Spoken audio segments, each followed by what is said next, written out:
All right. Hey, everybody. This is session 14, I want to say. I'm going to confirm that. Yeah, session 14 of the Goblodyssey. It is the Odyssey, but with goblins. And we're picking up at a pretty interesting time, but what do you guys remember about what happened last session? So we started off at the burrow where we thought that maybe there were dwarves that had been turned into pigs. Um, Even and Squirrel have a bit of a debate at the beginning about whether or not we should even bother with this and maybe just fix the boat and get out of here. Squirrel is for getting out of here. Even says he won't leave without Auric, and Squirrel sort of throws his hands up and says, "All right, well, what are we doing?" He creates a couple of snares while Even goes and gets some food to try to bait the pigs out. Even comes back, Even leaves, and while he's away, the snares are being put down. One gets put down successfully, and then poor Squirrel steps on a branch in front of the burrow, and there's a loud snap, and all of a sudden he hears the sound of the largest pig he's ever heard.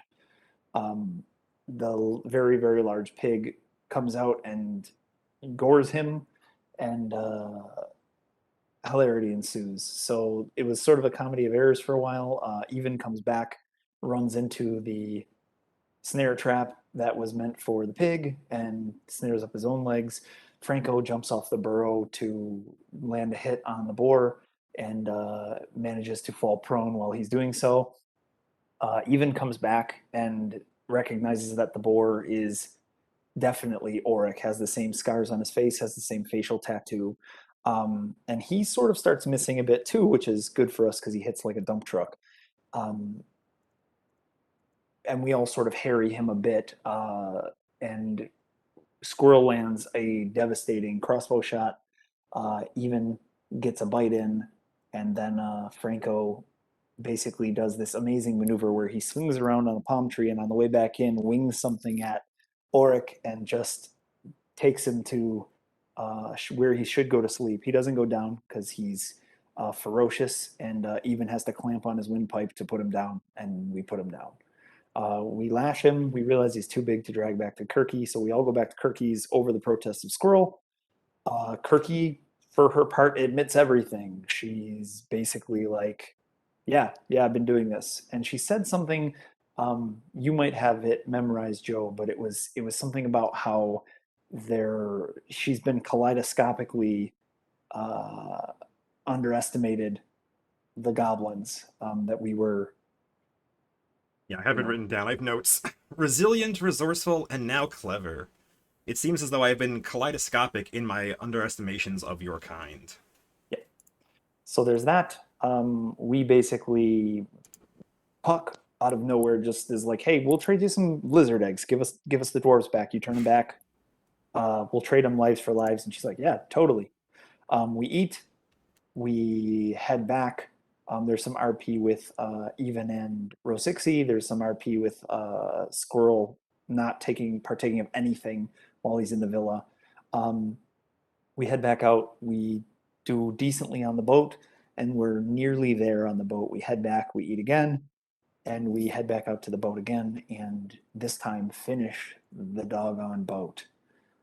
So now the boat is seaworthy, and Even's like, we should go back and we can leave whenever, um, and just let her know that we're leaving. And Franco makes the very good point of like, hey, you don't know about negotiation, I do. So let's leave without saying anything, and it will make it very unsure for her, which will make her want everything more. And Even can't argue with that logic. And here we are. Did I miss Uh, something? yeah, that's pretty much it. Anybody remember anything else or anything interesting that you guys recall or specific to your characters? No? All right. So yeah, Franco was kind of surprised to find the boat seaworthy at the end of the day. It was basically the sun was starting to set, and even took some time to go out and forage. And you guys had already been kind of collecting water into barrels for Kirkee, so you kind of had that down.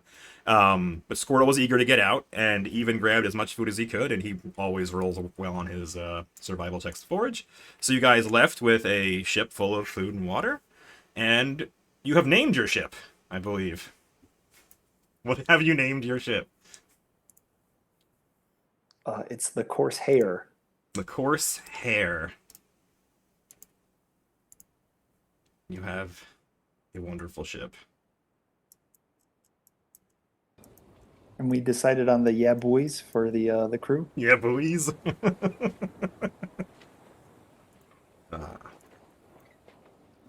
So you left at night because you're goblins. You have dark vision. You don't give an F about it being nighttime. So yeah, you just sailed off into the night. And I have some questions for you. Blah, blah, blah. So sailing, there are 3 goblins who are trained in sailing lore. Mendax, G-Pain, and Franco are all trained in it. They are actually capable of sailing and ordering you around to kind of help them. So, my first question is, are you sailing 24 hours a day? I think you might have to. I don't think there's really an option there. I was just curious, like, do you have an alternative plan?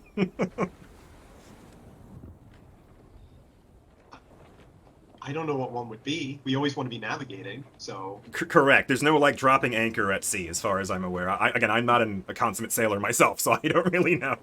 Unless But we hit an island or a reef or something like that, then we can anchor up. But otherwise, yeah. correct. If you're in the open sea, I think there's very little you can do. Like, you need someone at the wheel all the time, or at least, like, observing what's going on. So, if that's true, just like we usually do, everybody needs 8 hours of sleep a day. So theoretically, you could have like 3 shifts and have different people on all of them. But I think it's just easier if you just have a day and night crew, because then we don't have to juggle who's on which third of the whole thing. Do you have any objection to that? You guys good for just day and night? And then there can be some overlap. You can roll dice if it matters. All right, so of the 3 people who can sail, who is the primary sailor during the day? Franco's knowledge of sailing is pretty academic, so I would say probably not him. All right. I'm okay using G-Pain as a primary sailor if you prefer that, even though he's not here, because he just needs to basically make the sailing roll, and then that's... Yeah, I mean, I think especially early on, like, whoever is the stronger sailor, like, Franco would probably be on that shift as well and watch them, so that he could get better. You know, like, he's got the theoretical background, but you want to kind of practice a little bit to get better. So for today, like, I'm guessing for at least the first few days, it would be G-Pain, and then eventually Franco would Okay. presumably feel more confident and take over if needed. I'm going to replace the tokens for the goblins because I changed something. I want to make sure that when I change it, it works. Oh, it doesn't look like it does, actually, so that was kind of a waste of time. All right. I don't have access to my token, but no tokens? You should have access to Mendax. Let me see. Let me put everybody else on the map first before I forget. Alright. And... how did I fix this for you before? Permissions. Bijo, you are the owner of Mendax. You have no permission at all? What was the 2 previous screens I couldn't get anything, but I don't think I was on those screens as well. Do you see the screen at all? I do, yeah. Is it kind of dark and gray? It's extremely dark and gray because it's nighttime. Everything's good. Okay, but you can see, and like, you can, this token Mendax that I'm highlighting, you can see and move them? Yeah. Okay. Yeah, never tried to move them yet, but... Okay, go ahead and play around with them if you like. Alright, so Day, we're going with G-Pain as the primary sailor? Yeah. Okay, and does that mean Mendax is the primary nighttime sailor? That works. Okay. So then, who else wants to be on day versus night? The swing shift. Sorry? The swing shift. Really. 4 o'clock to midnight, as it were. Puck has what? You have no opinion? No preference, really. Does anybody have an opinion? I assume that Evan's going to be getting food, and I assume that's easier during the day. So probably some of day shift he should be on, or he should be on night shift and be getting food during the day. Yeah. I'll put you, yeah, I guess, yeah, it makes sense to put you on night shift and then say, like, basically the overlap we talked about, maybe sometime during the day you can be awake getting food. Okay, that's fine. Alright, so Evan's on night. Puck has no opinion. Squirrel, do you have an opinion? I'll take day. I don't think he would have a strong opinion. All right, Squirrel's on day. So that's even now. So, well, I mean, it's not even. Your character name being even is frustrating sometimes. So Franco, it's day or night. They're evenly matched right now. Which one do you care? I'll take day also. All right. All right. And that leaves Puck during the night. Okay. All right. Cool. All right. So like I said before, those three people have actual sailing skill and can sail the ship, and Franco can help G-Pain just by by talking to him and kind of doing things properly. The rest of you basically are being bossed around and told to do things. But does anybody else do anything or know anything or have any skills relevant to sailing or navigating? I do have the navigation background, but I have it under survival. Mm-hmm. My question would be, the stars in the sky at night, Mhm. are they familiar to me from what before the boat ride? They are not familiar to what you know, but go ahead and make a check, whatever check it is. Is it? I think it's under survival, the navigation. Yeah, survival is Or to course hair. intuit direction is survival. Also, Sorry? Yes. there's specifically in astronomy. Yes. check. Yeah, Puck has astronomy, and Puck, you also have a hair that at will can discern Yes, true north, technically, which is quite useful. Puck, are you a day or a night person? Puck is a night person, but again, he's awake for part of the day, and you can always just kind of poke him to say, "Hey, which way is north?" and then make him go back to bed, Yeah. depending on how frustrated he gets with that. I called Puck over, and not to alert the others, but have you noticed the night sky is not our normal night sky? I can't find the star, my navigation star that I'm supposed to use to whatever direction theoretically north would be. This I don't know all the constellations, but I knew the ones they taught me that I was supposed to use to guide the ship at night, and they're not there. Much here, it's different. You see the hair on Puck's head kind of whip around and then point. Yes, it does. It points directly north. And Puck, that's a good astronomy check. And with that and the hair, you are able to identify stars you believe will be true north. So you can, again, it's not familiar to you, but you're already beginning to make it familiar to the rest of the crew. You're pointing out things they can at least look to vaguely. And there are constellations, they're all around, but they are very different from what you've seen. What's the duration on Puck's hair thing? Like, is it long enough that he's asleep and his hair is still pointing the right way? I'm serious. Like, I don't think so. I think it's just immediate, right? There's no duration at all on that. It's like it's a cantrip, so he can cast it every 6 seconds. He can keep it up. Like there's actually an exploration activity to keep casting a cantrip. So he can just, if he's awake, his hair can just always be doing it if he's not focusing on something else. But it's not going to be on. You can't just put him on the mast. Have his hair. And the front is pointy. Somebody asked, "Did you make the front pointy?" It is a little pointy. All right. So yeah, so that was one question. So Puck, basically your no direction is going to give a bonus to the sailing lore checks to pilot this ship, because basically you are a compass. And we're going to be making one sailing lore check each shift, so day and night, to see how well you do, and there's also weather that changes day and night as well. So that was my other questions. Do you use any lights or fires on your ship at night, since you can all see in the dark perfectly? No, it seems. I don't think we would. I wouldn't even think of it. I don't think. Yeah. All right. definitely not any fires on a wooden ship. Good call, good call. Fair enough. All right. So that's pretty much it. So you guys are heading off at night, and again, it was a pretty a long day of you building a boat. So those of you who are on the day shift are tired. So are you going to go to sleep after a little bit, or how long are you going to stay awake before you end up going to sleep?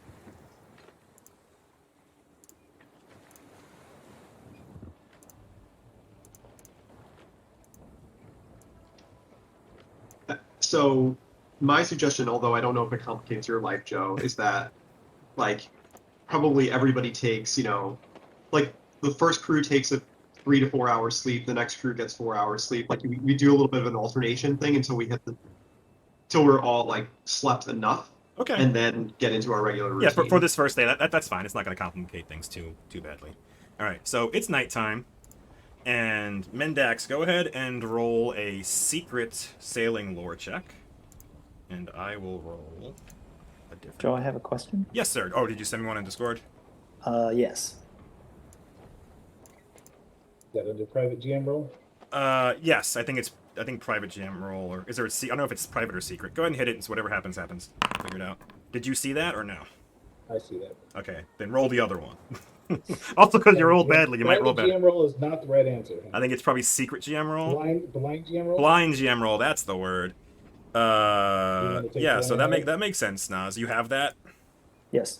Okay. Then yeah. So basically, you're just gonna. We can tell everybody you have untrained improvisation as a feat. So basically, you're gonna watch people be sailors and just become a sailor. He just sort of picks it up. So he's not gonna be as good as the regular sailors, but he's better than a standard layperson should be. He's sort of picking up a lot of stuff that y'all are doing There you go. and just sort of mechanically doing it as well. Okay.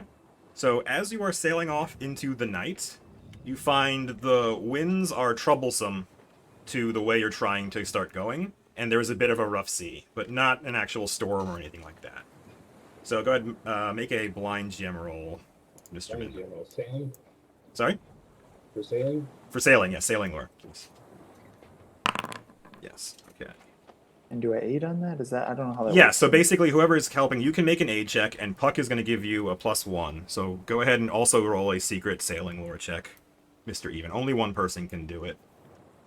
Okay. We'll say it's you, though, because you're the nighttime person. Yeah, I've got nothing for that as far as I know. Well, you're just getting a bonus just by existing with your compass on your head. Yeah, I've got my sweet hairs. That's my. So every hour a week, you up and ask you the direction and put you back to sleep. Okay. All right. And where are you headed? You left the island. Where are you headed? Well, we got some information about where the turtle island is going to be, right? The moving island. Yes, she vaguely pointed to the northeast and kind of arced her finger as if the turtle was going to follow a path. That way.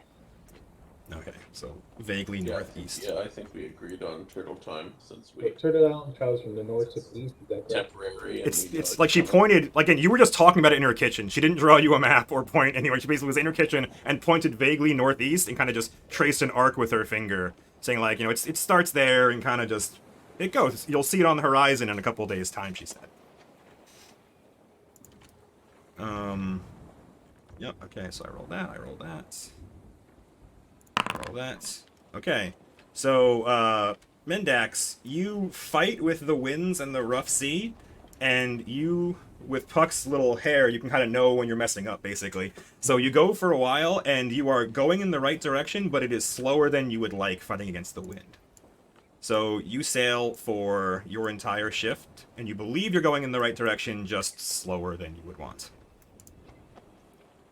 And that's the nighttime. So like Jeff was saying, we can do the thing where you all kind of get enough sleep. Anybody want to do anything else in the night before it turns the day? Anybody want to talk about anything?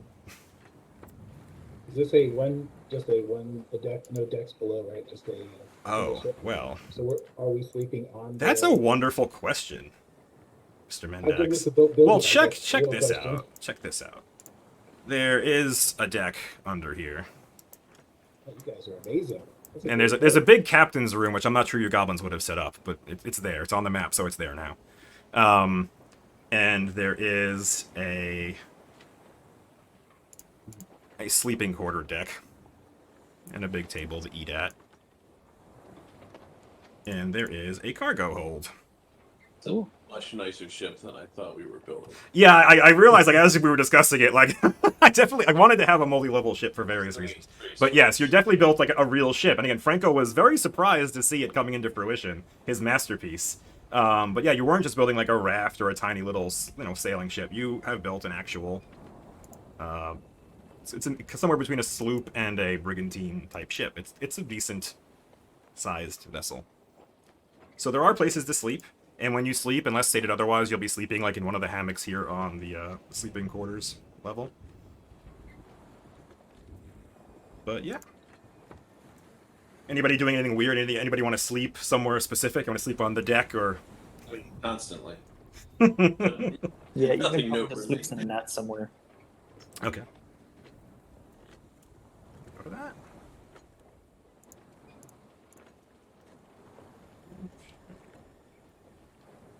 Anybody else or anything weird with sleeping? Even sleeps in a net. Everybody else sleeping in a hammock. I'm definitely below deck myself. Okay. All right. Probably find a some corner, not like in a hammock, but you know. Find a couple boxes. Squeeze on in. Yeah. Yeah, get all cozy. All right. So you guys make it through the night, and like I said, Mendax, you do feel as though you've gone in the right direction. And when Puck wakes up, his hair points north, and you do believe you were heading northeast. Your bearing is true, but again, it was a rough night, and it was hard to move around. But the sun has come up. You guys are still at sea, and I guess G Payne is now going to be taking the wheel unless anybody stops him. Good. All right, cool, sweet. Where's G Payne? Did I not drag G Payne on the map? Where is Gerhardt, G Payne, Pebble Bottom? Right. G Payne. Skills, sailing. Do I have to hold shift to do the secrety thing? Yeah, alright. Blind GM. Right. Oh, G Payne, you're wonderful. And who's helping him? Who's on daytime? I guess it would probably be me in Okay. that case. Yeah, so go ahead and roll a blind sailing lore check to me. Amazing, Franco. Yes, okay. Yeah, so between, and I need to roll the weather rolls, haha, before I do anything, before I say anything silly. Yeah, you're fine. So it is a fairly clear day. The winds are actually working with you this time, and G Payne and Franco seem to be making up all the time Mendax feels like he lost. So basically, if you went half as fast, they seem to be going twice as fast as you would think, and the wind is just working with you, and you're headed still in the right direction according to Puck's hair. So you sailed for a full day, and you believe that the island is probably, based on Kirkee's discussions, maybe a half day away, if she was right. Again, she everything she said was very vague to you. It's kind of over there. It'll be on the horizon in a couple days' time. And what's this survival check even? You're fishing? Fishing, yeah. So he gets very little fish, so we eat through some of our stores. That's correct. But do you still feed how many people? No, on a fail, you still get enough to feed the party, right? No, enough to feed myself. Mm. On a success, I get enough to feed the party. Got it. Yeah. So you did fail. You just fed yourself, but you brought enough food with you. You crit before you left. All right. Well, I guess given that, like, the act of helping, is that going to require all the time, or would Franco have time to also do some of his own fishing? Is foraging have a duration on it? No, do you know? This is a good question. I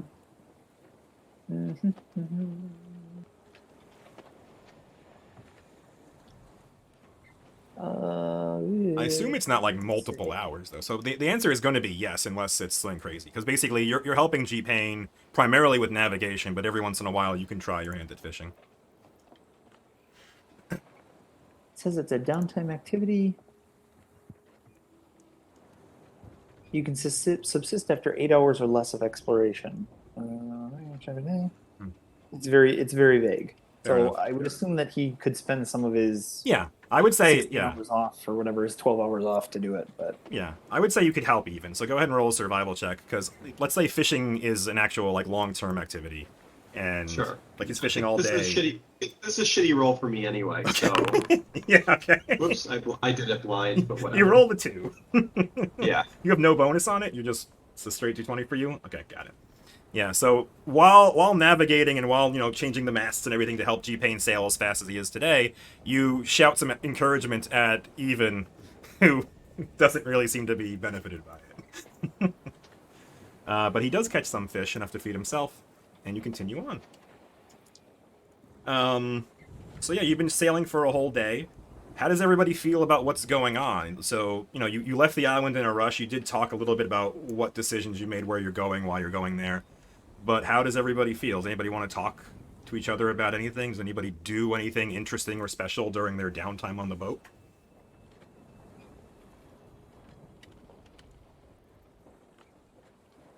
especially So- please go ahead. Sorry, no, go ahead.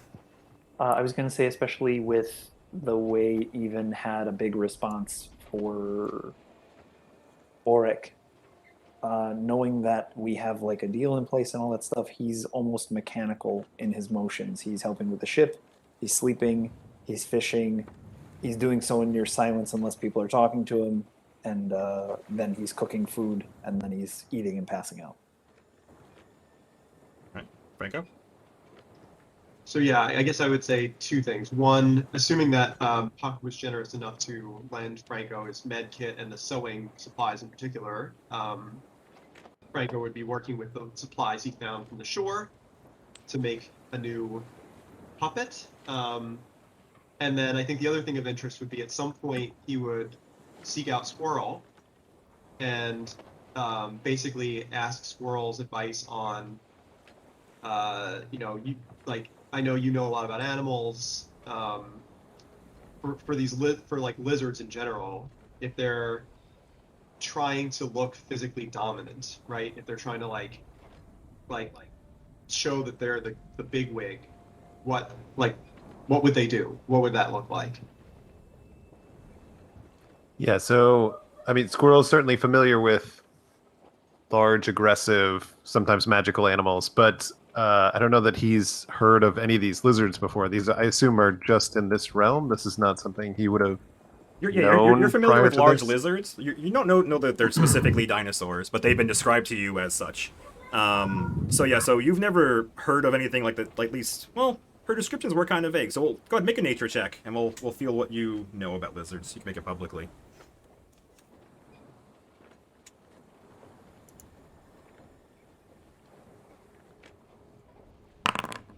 Yeah, you feel like you have a pretty good handle on what large animals and what large lizards would do. Again, you're not super sure about what she's described. Some of the things are strange. She described one of them specifically was, a behemoth with the shell of a turtle and a tail like a mace, and you're not familiar with anything like that, but you have a good idea of what large lizards would do. Okay, so certainly Squirrel relates all that to Franco. Not sure what's actionable there. I think you're muted, Jeff. Of course, in Franco's typical way, as Squirrel is describing this, Franco would be like, no, don't tell. I'm going to need to do. You need to show me. What would the lizard do? And Squirrel just looks cockeyed at Franco. Just he never tries to put himself in the in the method part of dealing with animals. Can you at least tell me what they might sound like? Would they hiss? Would they squawk? Like what? Yeah, and so Joe, does my role? Yeah. Do I actually know, or am I just both of BSing at this those? point? Some would hiss, some would squawk, some would roar. That some of the larger ones, like the one I would describe, kind of like they would stomp their feet a lot. They would try to look big, and they would hiss and squawk and roar. Yeah, I think Squirrel would take this more from a mindset of like, no, we're trying to hunt these things.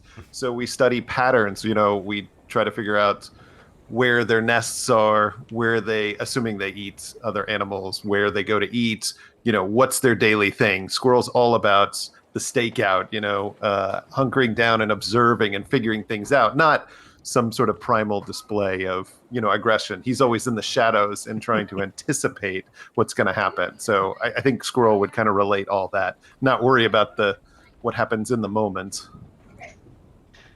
So Franco would largely ignore that and start being like, okay, he'd warm up his vocal cords a little bit and then try to like make the different sounds that Squirrel described, and it's kind of like, it's like, would this be it or would this be it? He's just like trying to work with Squirrel a little bit to fine tune.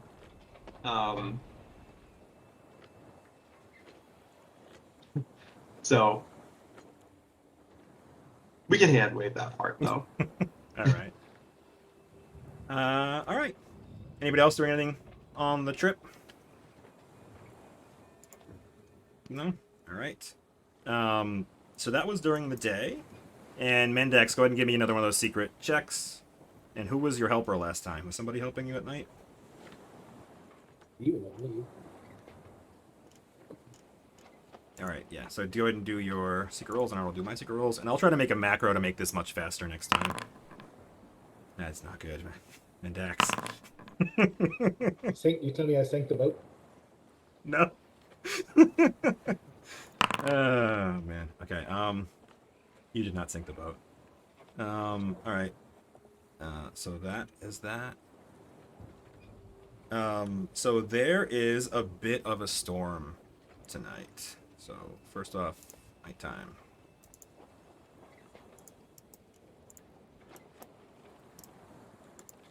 And let me see if this works. Yeah. So you start sailing at night, and there is a, not particularly powerful, but there is a storm happening at night.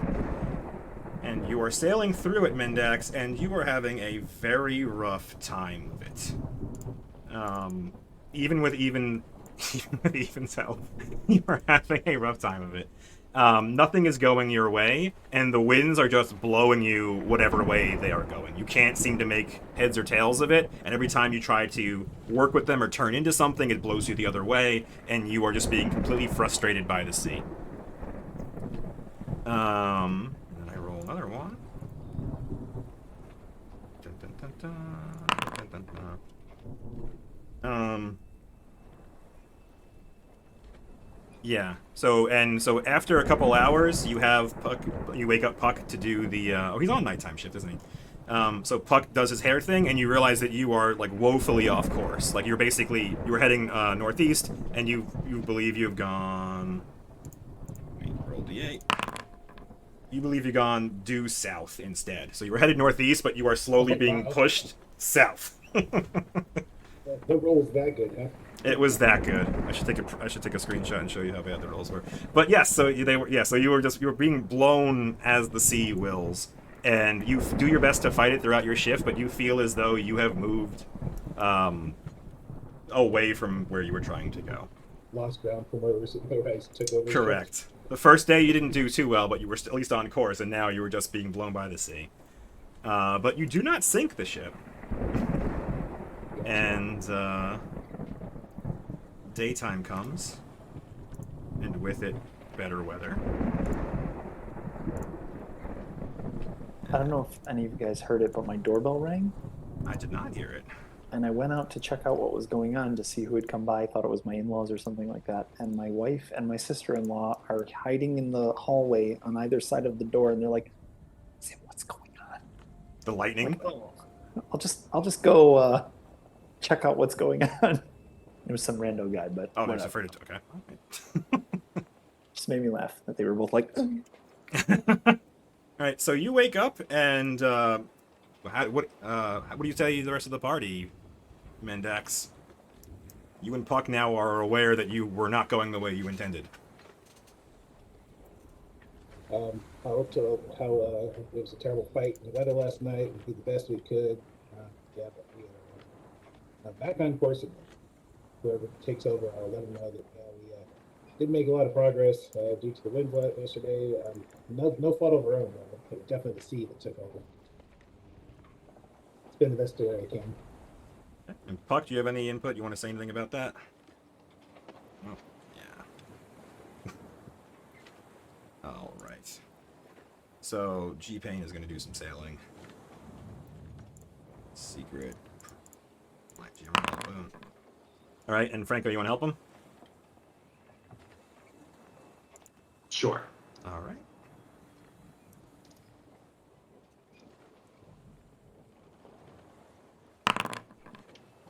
All right. So G-Pain appears to be an amazing sailor. The weather is working with him again. Not directly with him, but he's able to make it workable. And he doesn't make up all of the ground that was lost, but he does make a good effort at getting where you need to go. And as the sun begins to set, you see on the horizon the silhouettes of an island. At your current speed, well, you're not doing very good at fishing. Nope. Just feeding Feed yourself. myself. Fishing for you today. All All right. What was that? Oh, you're doing secret survival again. You rolled an 11, so you help him a little bit, but he still doesn't feed, not good enough to feed the party. So yeah, so you do see a silhouette of an island in the distance, and at the current speed, you believe you will reach it after dark. Do goblins care about the dark? They do not. You do not. So you're going to continue heading towards it? All right. From this distance, it appears to be fairly small as far as islands go. And you basically just see a small outline and something in the center rising up. And Joe, you can make another check. I believe in you. I do. I rolled weather, and the weather is with you. You're good. Okay. Nas rolled some dice Oh, privately. come on. How come I can't even see that? You rolled that to yourself. I guess. And I rolled a 20. I'll take it. I'll believe you. And Mendax rolled really well, and with your help, you do critically succeed that sailing check. So yeah, so Now you... that I see it, now that I've got a target in front of me, it's not so hard. Correct. That star, I kept losing the star in the night. But that big lump in the ocean, yeah, you saw it. So Yeah, good if there's a solid target. I'm okay. yeah, so it is nighttime, and basically in the middle of the night, you are close enough to the island to see even more of it. And your goblin eyes with their dark vision are very, very good at seeing everything here. So you see in black and white with dark vision, if that matters. So again, the island is fairly small and is covered in sand and supporting only a half dozen palm trees and some shrubs. And as you're looking, you're making that out, and you see that in the center there's this, it looks like a stone tower, like a circular tower, that is ruined and shattered at the top, easily destroyed. Like you see it goes halfway up and then just the bricks stop, as if something bad has happened there. And then as you're trying to make out all this stuff, you begin to discern moving parts of the island. You see the waves around it give way to reveal large flippers over 50 feet long, kicking up the water. And then, suddenly, yes, that was a head. Could anything be so massive? And as you continue your approach, you clearly see some sort of... Oh, the ruined structure I already talked about. Sorry. Blah, my notes are out of order. So there you go. So you begin to see the island. So what would you like to do about that? You still approaching? You were going to go to the island? This is night shift. Dock.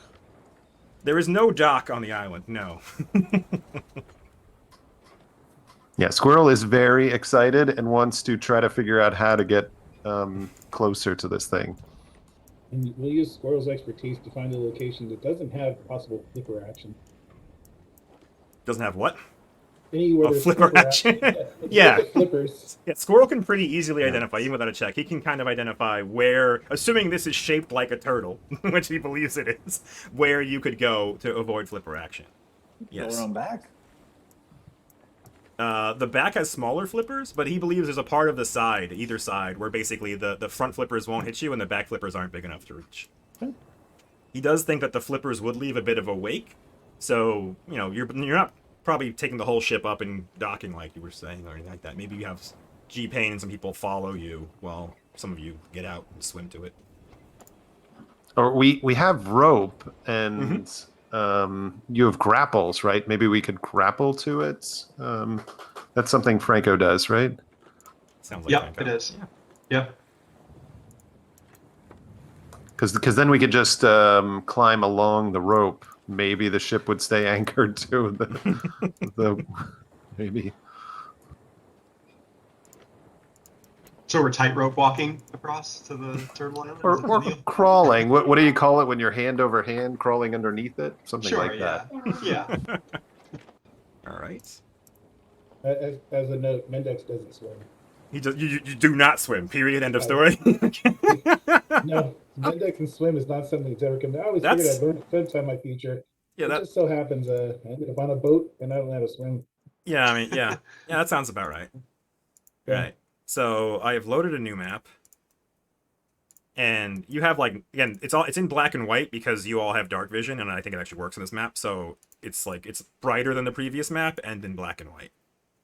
So the ship doesn't have to be as close as it is right now. It's just basically the shape of the map. I had to put it there because if it's in the black area, it's hard to see. Long story. But anyway, so you are approaching from one of the sides, And Squirrel has identified basically like there's spots on the side of the turtle that you believe you could throw a grappling hook to, and I guess try to shimmy across as fast as you could. Joe, I don't have a token right now. You don't have a token on this map either. I'm really bad at dropping Mendax on the map apparently. That's my same for me actually. Oh, there we go. I dropped just Mendax popped on. up. Yeah, it just popped up. Oh, I added a second Mendax, but whatever. We'll figure that out. Oh, it's way smaller. I was thinking like much bigger. Cool. What you thought like how you like miles across? It's not. It's not like that. I think it's Yeah, like like a mile. it's like 200 feet wide. It's a small little island. That giant ass turtle. Yeah. It's a big turtle. So you get up and you can see. You can see whatever you can see. So dark vision in Pathfinder 2 doesn't have a range. So basically, as far as you can see is what you can see. Is there a way to center the screen? To what? I missed that black Is screen. there a way to center the screen? To center the screen? Currently I'm Oh, looking zoom at- out. Yeah, apologies. Zoom out because I thought I did center the I screen, think but I'm all the way out. Can't go out any further, and I can only see the bottom 3 boxes. the bottom two what? Like I can see the tail fins for the island and the half a boat. Is all you can see. If you're And that's right click, you scrolled- should be able to for me, drag. that's scrolled all the way out. All I see are people's mouse cursors moving around. Okay. Well, I was trying to do cool black and white stuff, but if it's going to be I trouble. clicked, Yeah. I clicked the start screen and then Well, that back to works. Wandering Island and mine loaded. So Same. Oh, so yeah, maybe jump to the start screen, come back, and see if that fixes it. And if so, I have to figure out why that did that. Yep, that worked. That works for you too, Bijo? Okay. Apologies. I'll have to figure out why that didn't work. But there you go. So you see, again, there's a large turtley island with a tower in the middle and a couple of trees. And Squirrel has identified kind of a spot over here that he believes would be the safest place to grapple to. Is that the plan? Anybody else have anything you want to do? You want to write your Yeah. will before you start going across the water? 100% for that idea over the idea of swimming. How high is the rope above the water? Like, are you like you're like tightrope whopping, or are you like limping it in the water and you can kind of swim along the rope? What's the plan? I was kind of hoping What? to keep it semi-taut. I was hoping Okay. avoid the water if possible. All right. So, Franco, you're gonna have to make your check to do your grappling hook thing. If you're just gonna throw it first, is that the plan? You're gonna throw it across, or is someone gonna swim it across? you want me to swim it? That's up to Even. Is Even volunteering? I could swim. We should tie the rope to even. So Totally. Yeah. if he can't keep up for some reason, we drag him up. This guy's Yep. smart. All right. Yep. Fine. All right. So you tie around Even, and Even jumps off and swims. So go ahead and give me an athletics check, Mr. Even. You can make it public. My token was on here. It's here. See it. You don't. I don't see mine either, but you can just click on the like party actors and then the PCs, the third actors directory. All right. Ah, I got it. Yeah, you were down at the bottom, Franco. Did that change anything when I just changed some settings on the map? It went Just darker. made it darker. It But went dark. Yeah, because It's just hard to see it. You see that? There's. no, I don't see that. I don't see anything there. I moved you up to the top. You Oh, don't see that's that weird. moving. Yeah, Puck is here. I only see my own token. I don't see anybody else's. Everyone? I see where you're clicking, but there's nothing at those locations. You gotta click on. So Huh. all of my I cool have- nighttime That's stuff just weird. doesn't work. I see do have my own Bijo's token. token. That's it. And the last screen I had like even in the bottom corner, and I could just do that, but it's fine. I just clicked on the other one and did it. So Okay. Well, I'm sorry this isn't working. I don't know no why. big deal.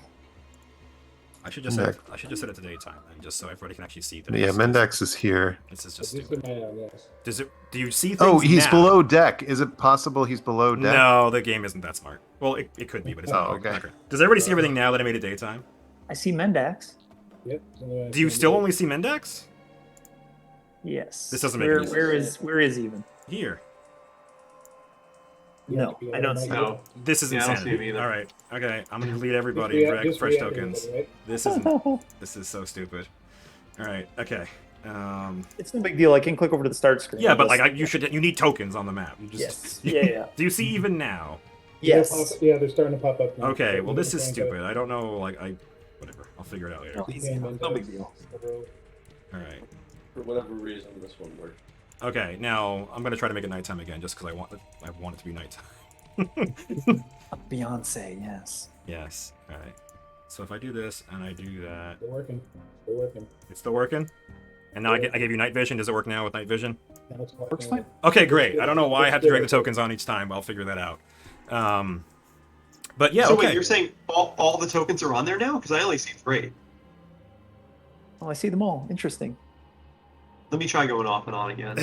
You only see 3. Yeah, you might want to reload your browser. I had to once. I'll try. Yeah, I'll try that. Okay. Yeah, I see everybody. All right. All right. Wonderful. So even if you can see yourself, you have a rope tied around you. Go ahead and make an athletics check to swim. I rolled. Did it not show up? Oh, you did. Yeah, I'm an idiot. 26. You did great. Yeah. So you go ahead and swim. And bum bum bum bum bum bum bum bum. Critical success. You move through the water at 10 feet plus 5 feet per 20 feet, so 15 feet from all PC. So you jump off. So you jump to there, and you go 1, 2, 3. So you get 15 feet. You do very good at swimming. You don't have a swim speed or anything cool from being a shark, right? Not yet. Okay. All right. So go ahead and make another one. So you swim halfway, and you do great.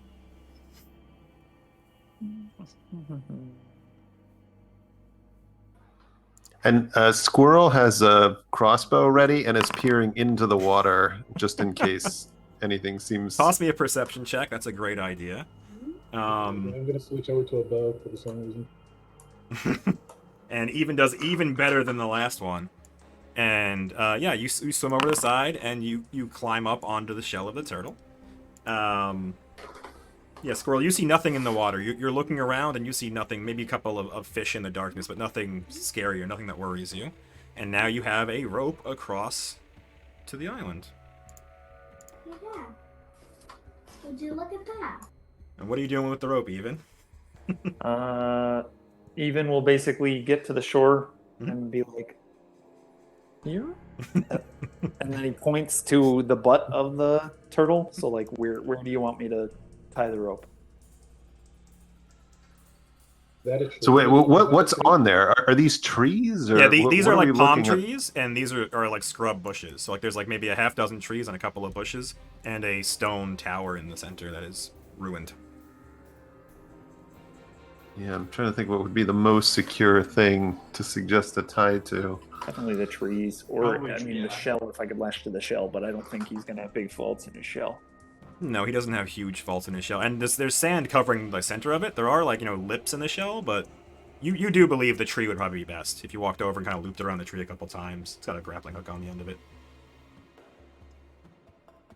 Okay, so we're gonna lash the tree, Okay. figuring that everyone points at them. and move it. All right. So even latches around the tree, and And what is the other end lashed to on the boat? This is around one of the masts. I or what? assume someone's holding it. No one said what they're doing with it. What do you want to do with it? I hope it's the mast. I hope it's not one of us. You don't want it around the mast. What would you like it around?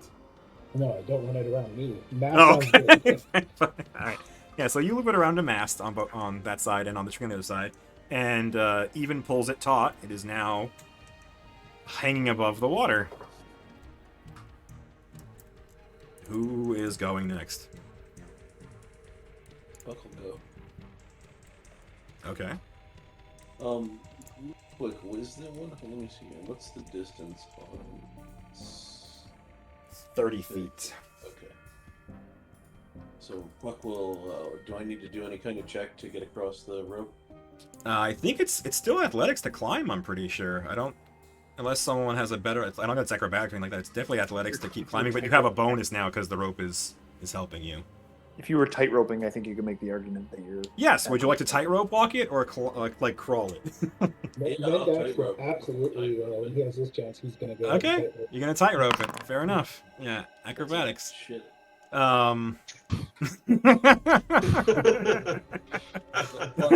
We tied a rope to him, right? We're tying a rope to everybody. Are you? I didn't catch that part. Are you tying a rope to everybody? Like going No, across? it feels a little. Great idea. That was a really good idea. Yeah, it's a really good idea that everybody Yeah, we totally said would have done. before you got out there. Yeah. tight Oh, roping. before I rolled Oh it yeah. up. So yeah, did you hero point that fuck? Is that what just happened? Yeah. Okay, yeah. So as they say, hey, we should put a rope around you, you turn around and catch your footing and just zip across.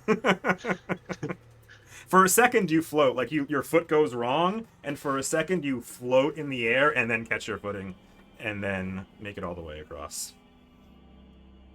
And you all watch as Puck just seemingly for just a moment was floating. He should have fallen in all of your eyes, but he managed not to. And now you start tying ropes around people before they go. Alright, so who's next? I'll go ahead and go next. Alright, you're tightrope walking as well? Yeah. Alright.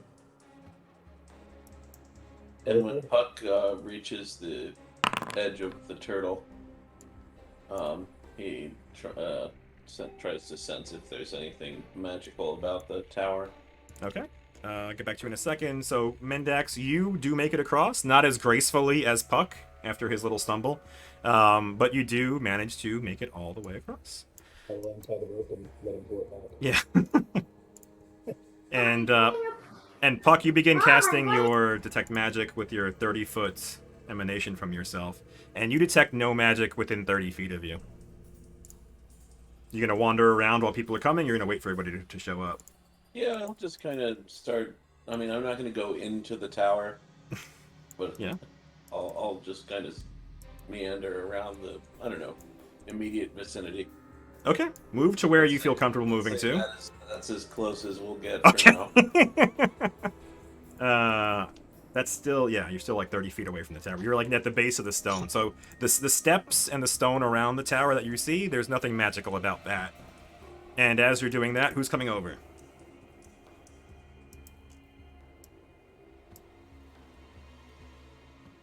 Franco? Or are you going to wait for, would you want Squirrel to go first? Yeah, I would probably wait to go, but I think I feel most confident. So Okay. Squirrel, it is on you. Are you tight Okay, and roping or crawling? Yeah, well, I have my climbing kit, which is this a climbing scenario that we're in on the rope? Or It's climbing. I don't know what the climbing kit is. I don't know if it's like spiked well, shoes. I got. Yeah.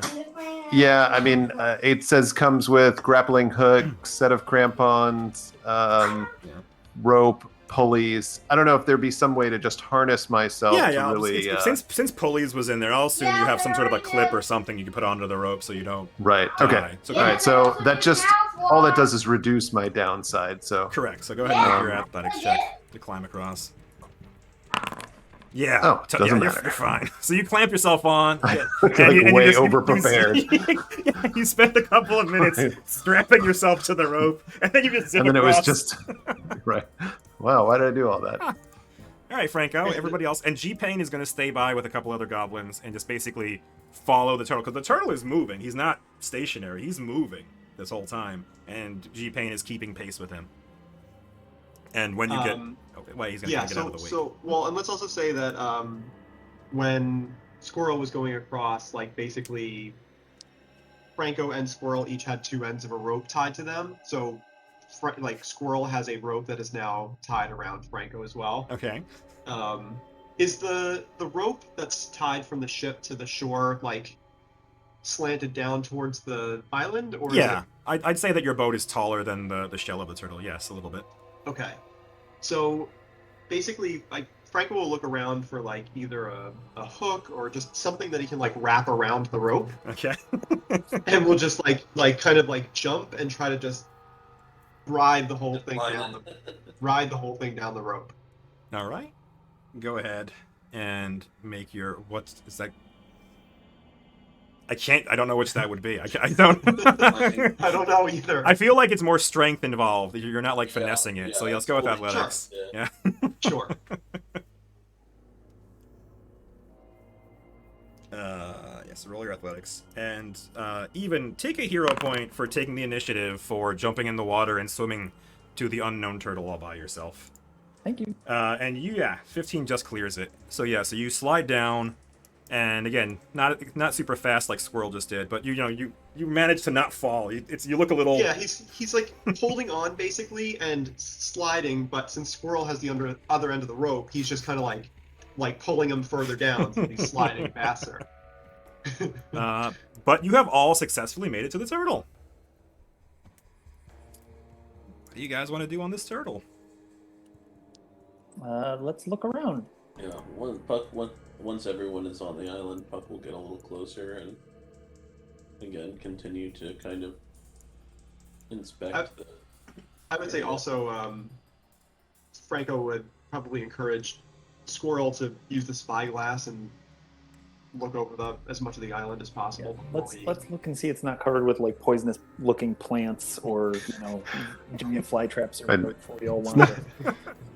Right, it's not that big. I think Squirrel's first instinct too is just to find water. I mean, there's things growing on this. Is there any fresh water source? Not that he can see. Are you going to walk around the entire island or climb a tree? Cautiously. Okay. Yeah, Puck will go with whoever's scouting. Yeah. Okay. Just let's all stick together and go. All right, so the whole party moves together, and again, you move from the bottom to the top of the turtle, and you see no water sources. You walk all the way around, like on the edge of the shell, where the sand meets the actual shell, and there is no visible water sources here, but stuff is growing out of the turtle. And Puck, how close do you get? Move your token as close as you would get to the center of the turtle, like that. Probably like 10 feet. Oh, so yeah, you're getting in the wall. All right. Get The right up in there. perspective's a little weird there, but Yeah. It's isometric, so like it's tall. Yeah, you're a good sense of like the, hopefully to penetrate the tower with the spell. Yeah. So when you're walking around at the top, like the stone does stop your detection, but when you get down to about here, you do sense there is faint magic in the space. There is you get a couple of different auras. It's just the presence of magic, right? It's just yes. I mean, you detect there is magic inside the tower. Yes, I get there is magic, and then I can once I find what the thing is, I can read its aura and detect the school. With a different spell, or was? Yeah, there you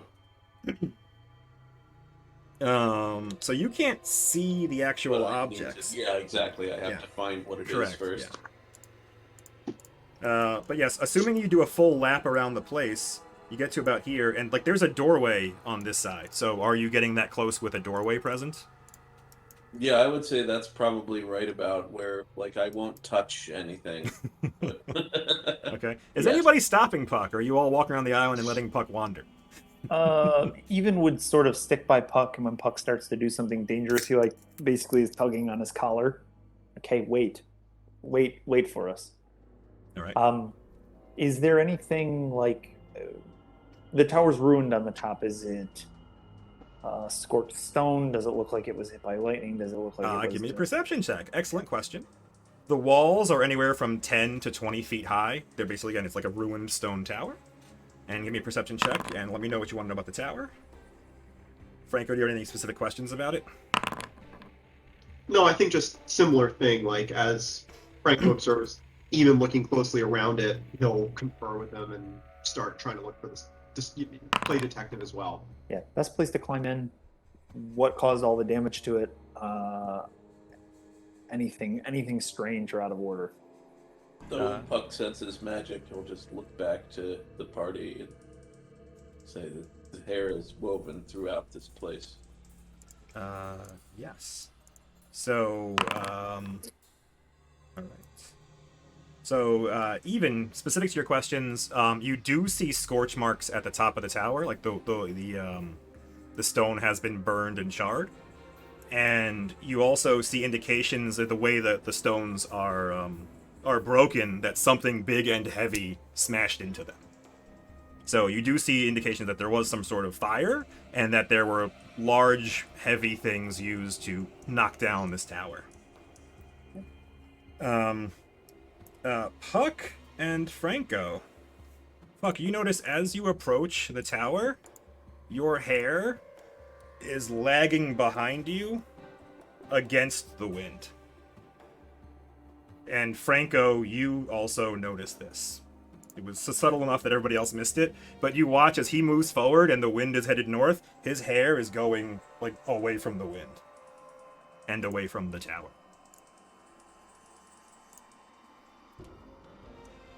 Do we feel like a breeze coming from the tower, or is it just like air doing weird stuff? It's just the air being the air, and your hair is going against it. Your hair is not obeying the wind, as it often doesn't.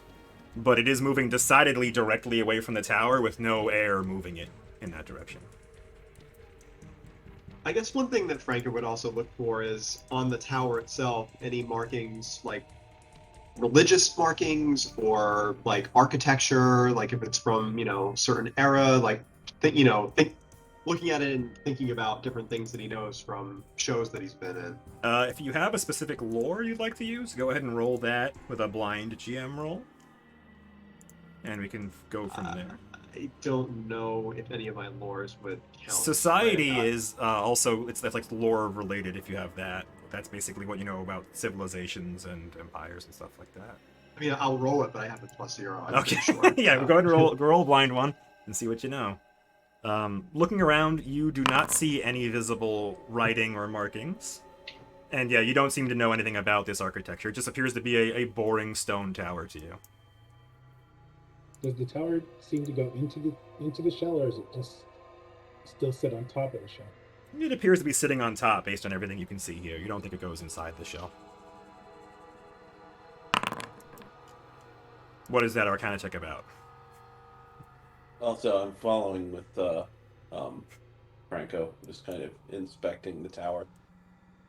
I can tell anything about the exterior.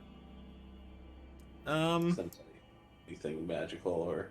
There is nothing overtly magical about it. There are no runes carved on it or anything like that.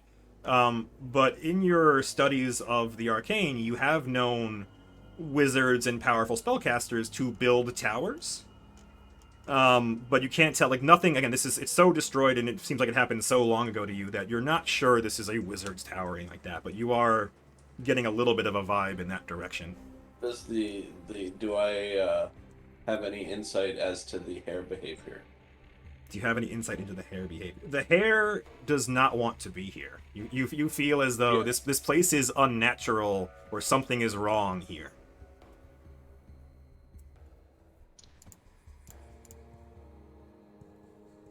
Is the hair pointing back towards the boat?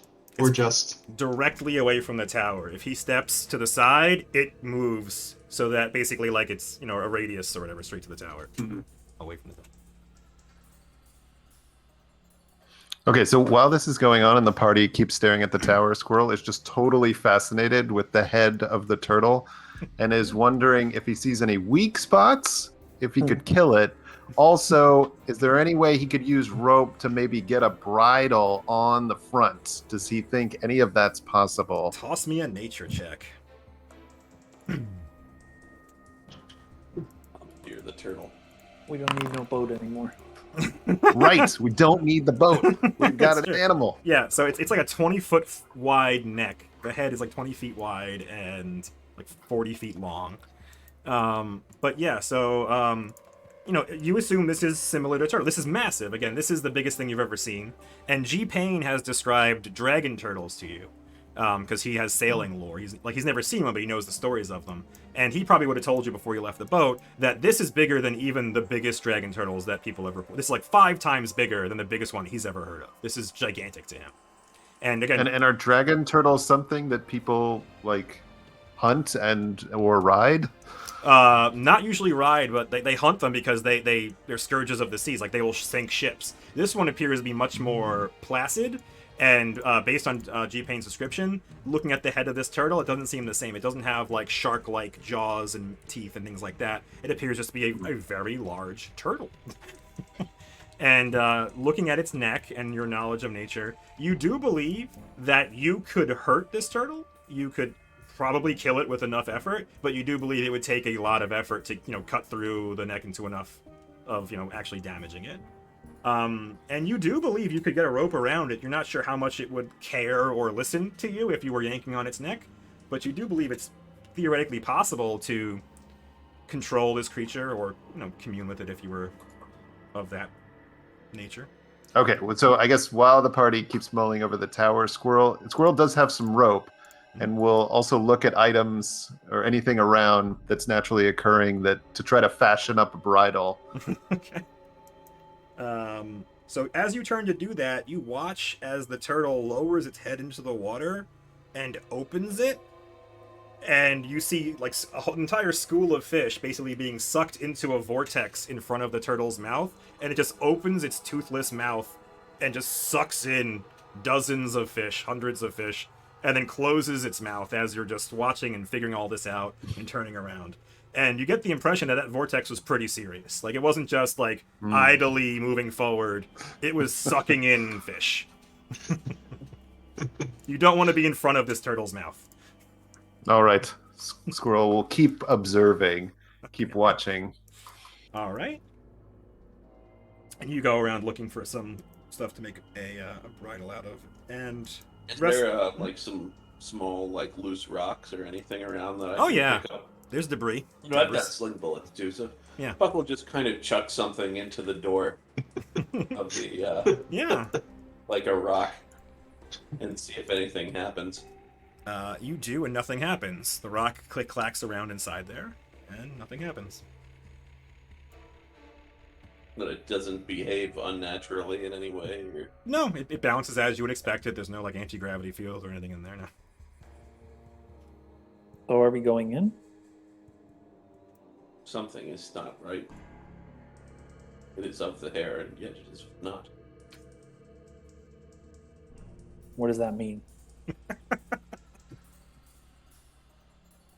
Look, he points to the top of his head where the blue hair is. Shows how, like, as he moves, it tries to flee. You should do a pirouette. Even slow blinks at you. What does that mean? Does that mean we're not going in? It probably means he's not going in. Puck nods. Get Squirrel, and let's one of us take a look at least. All right. So even run off to fetch Squirrel. Yeah. All right. Squirrel, do you respond to being fetched? What do you do? Squirrel seems even coming up and is like, wait, do we think there's a way to control the turtle in the tower? I don't know. It is a good question. The turtle always follows a pattern. She says the same pattern every month. There's magic in the tower. Is the turtle living? Is it actually a living turtle, or is this like a robot type thing? Squirrel believes it's alive based on everything he's seen. It doesn't appear to be robotic to him. He seems to be like a giant turtle bigger than anything he's ever seen. The same pattern every time. Yeah. It doesn't break patterns. So. All right, well, Squirrel takes the rope that he's been working on for a bridle and just keeps working on it, but goes back and walks by the tower where everyone else is. It's clearly still just preoccupied. He cares very little about the tower and is just preoccupied about what he can do with the turtle. How would you pull it even? I don't know, but I want to get it around just to see what would happen. Maybe it just needs a little tug. Sometimes it's just subtle things. I kind of doubt it. One giant rudder. You've never steered oxen, have you? But Squirrel does have rough riding ability, so he's gotten on a lot of weird animals and ridden them. So, And even shrugs. and moves to confer with Franco near the tower. By the way, how fast is the turtle moving, like relative to the ship? Does it seem like the ship is straining to keep up, or is it like? No, the ship is easily keeping up. Even even with the wind not really with it, G-Pain is a good enough sailor that he's keeping up and having an easy time of doing it. He's definitely moving slower than your ship was, but faster than an island normally moves. Sure.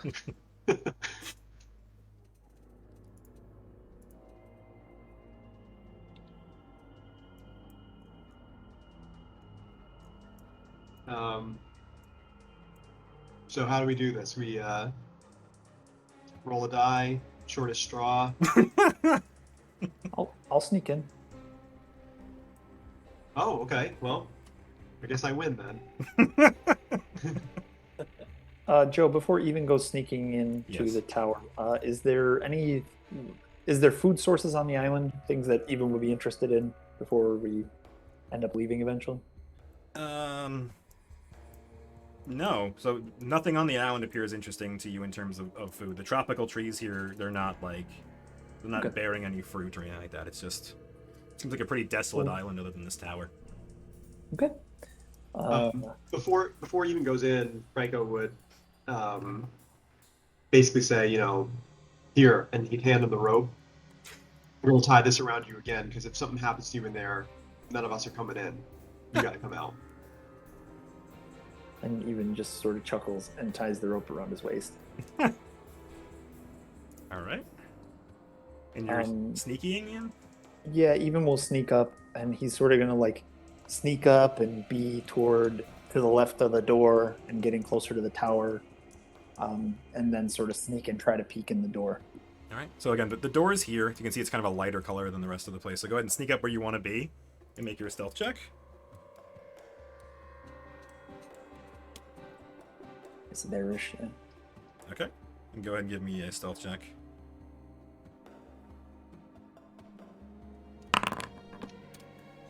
All right. Yeah, did very well. So nothing moves inside, so you move up to there and you kind of peek into the door. And you see some things. See, there are 2 corpses and a sword sticking out of a stone. Okay. Well, even will basically sneak back and report. Two corpses of what? Are those humans or? He can't tell from the look that he gave it. They're face down and far enough away that he couldn't tell. But bigger than us, around our size. Medium sized. Tell? Okay. And how long have they been dead? Were you Yeah. seeing bones or? Or smell. Not close enough. Were the clothes stained or anything, or was there blood? I can't tell. There's no color. I'm gonna get that to the edge and get that spyglass in there and see if we can magnify this a little bit. Throw a light in there. Whatever you want.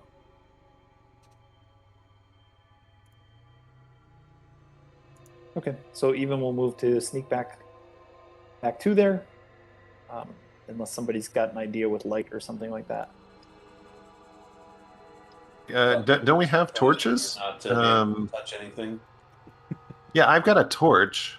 Do we want to just light a torch and send you back in with that?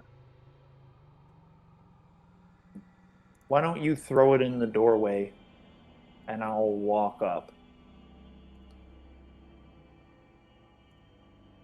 The point of me sneaking is lost if I am carrying a torch. Okay, so it says 20-foot radius. So just lob it as close to the doorway as you can. Yeah, I'll just toss mine in. Do I need a roll for that, or is this an easy enough? No, thing? it's easy enough. And torches are what, 20-foot bright radius or 20-foot radius, dim light to the next 20 feet. Okay. So Yep. So let's say you toss it. Whoops. Oh, come on. That's frustrating. Alright. Oh, thanks. Drag this over. So yeah, so you throw a torch in there and now you can see color. And it works. It actually shows you the area you can see color in. Wow. So you throw a torch in there, and Even sneaks back up. Give me a perception check, Mr. Even. What kind of? Oh, I guess I'll sneak up first, and then we'll talk about what's what. Yep. Yep. Nothing has reacted to you. You make a perception check to see what you can see.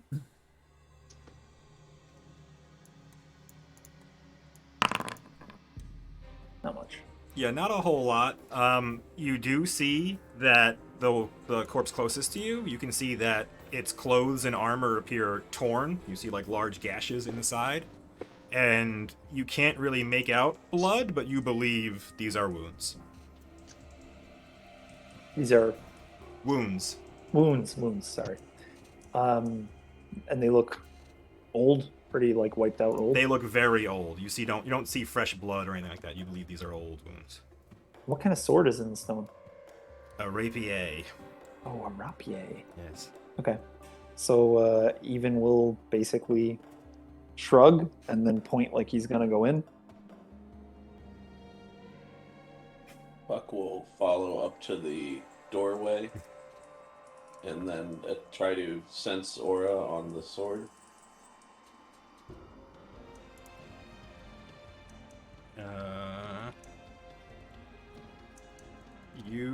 It is a magic sword.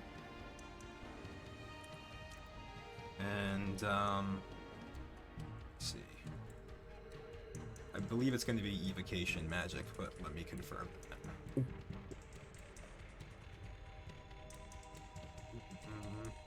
Buck will say there's magic in the blade. Yes, it's evocation magic in the blade.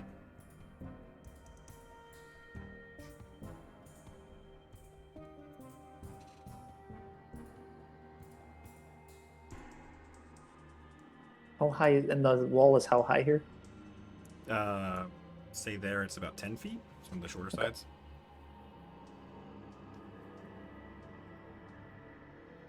Does anyone want to get up there? Sure. And Franco will hand the rope off to either Puck or Squirrel, and basically Just give you a try talk. to scamper his way up. Right? Even will give you a foothold and toss you up. Sure, Alright. The rope. sure. There's an athletics check in there, but it's easier with him helping you, so go ahead and make an athletics check to climb. Actually, I'll take the rope. We probably want Squirrel to keep his crossbow. Sure. Yep, sure. Okay. With Even's help, you do get up slowly. It does take you, it's not as easy as you'd like, but you are able to get up onto the wall if you want. And what do you, is that your assist, basically? You roll to Yeah. help him? Okay, yeah. So you shove him up. He scuttles up it and has some trouble, and you basically just push him the rest of the way up. Alright. So Even will move to step in the tower. Alright. Go ahead and move to where you would move. As you cross the threshold, nothing happens. Does anybody sense traps in this party? Can we do something on this door? I do not trust this place.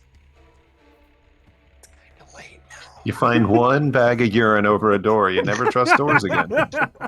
Yeah, Even is walking through the door, correct. Toss me a perception check, Even, as you cross the threshold of the door.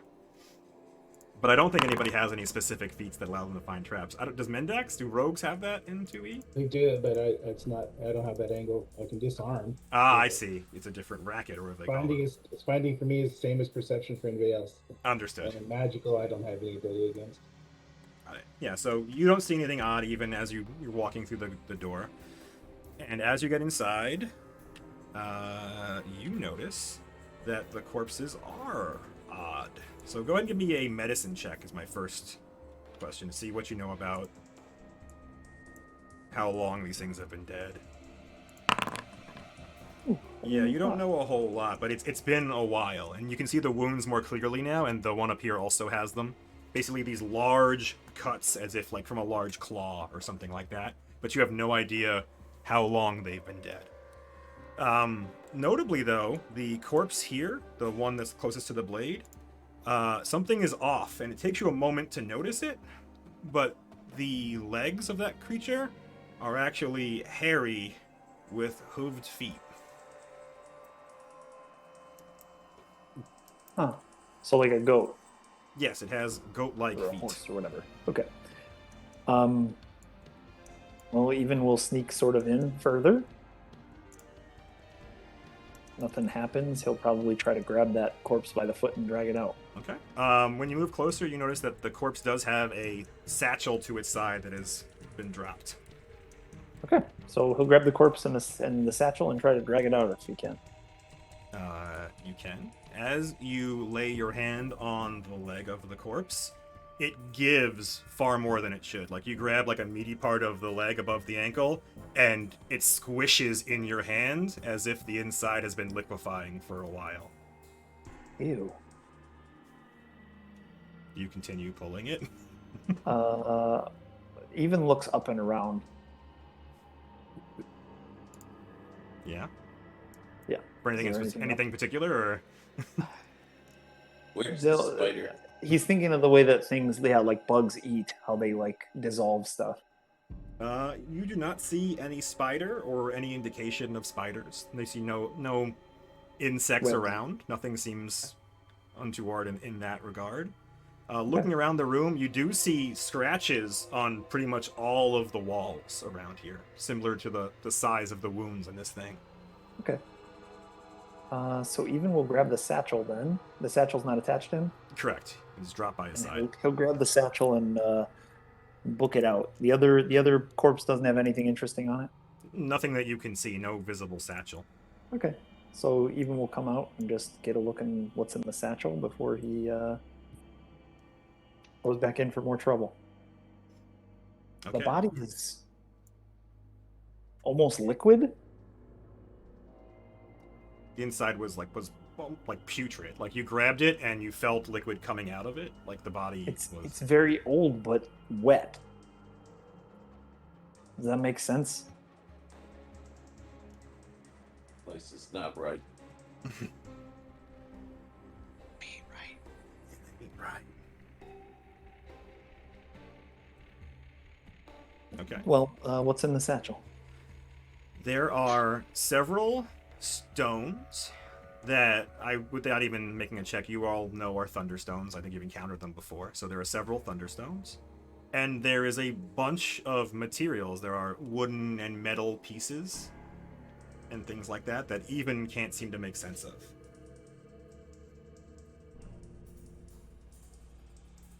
Are they like parts? Are they like... You What are have no these? idea. You're looking at it, and it's just like a pack of things. There's thunderstones and things. Hey, what are Oh, these? Yeah, can Yeah, can Puck Puck takes do a magic detect? Sure. The thunderstones are not magical, because they're alchemical items, and nothing else in the sack is magical either. Do they appear to be reagents or anything like that? Thunderstones can be used in magical spells, but other than that, no. Like, there's nothing in here that appears. Other, like the stuff in junk. No, it Squirrel, looks like vertebrate. pieces of wood and metal, and it's a sack of random stuff. And they're not like religious icons that we don't recognize or something. No. And Junk. Squirrel, you looking through the stuff as well? You're here? I'm here. Then make a survival check. Make a wood Survival. check. Sorry, Survival? a survival. Yeah. Yeah. So you're fairly certain that this is a snare. This goat-legged creature has a backpack with snare materials in it. And looking at it, you're not exactly sure how it works, but you believe you see a spring and you see bolts. You believe that there's some sort of lever that smacks a thunderstone, that it's like a enhanced version of the alarm snare you had that you could hear for thousands of feet away, not hundreds of feet away.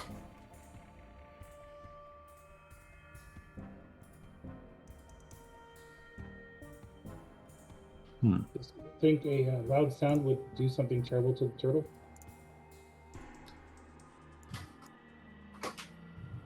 Fuck. Any idea what would make something gooey like that? I thought maybe a big bug or something, but I don't see anything. There's big scratches on the wall. They have big. Looks like claw yeah. wounds. Can I get you a medicine check, Joe? That'd be meaningful. Yeah, sure. And I have dragged the kit to your sheet, Squirrel. Yeah. Not my finest work.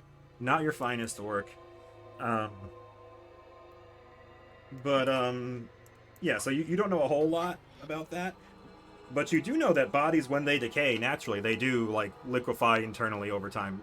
You have no idea how long these corpses have been here, but if they were here for months and not years, it's possible they'd be in a state of decay like that. So it doesn't have to be something dissolving them from the inside. They might have just died months ago. Okay.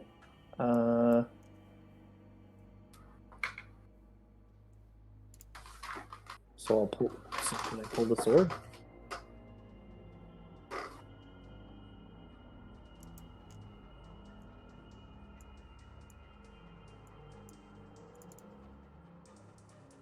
Puck, you talked about inspecting magic items. Do you actually have to touch the item to inspect it? Or something you can do from looking You at it? need to make a check for that. Let me find out what the check is. But It's an actually identified magic. the read aura ability he has. Your read aura can tell him what type of magic is there, but if you want to know what the item actually does, you need to use the identify magic action, which I think involves, like, you spend 10 minutes trying to identify things. So basically, I think you need to actually have it in your hand and kind of be not playing around with it like a loaded gun, but, you know, inspecting it close up. I think while this is going on, Squirrel's just puzzling over the snare. He's gonna scan the horizon with the spyglass just to see if he sees any other, naval things out. All right, toss me a perception check. And so I get a +1. Oh shoot, I should have looked.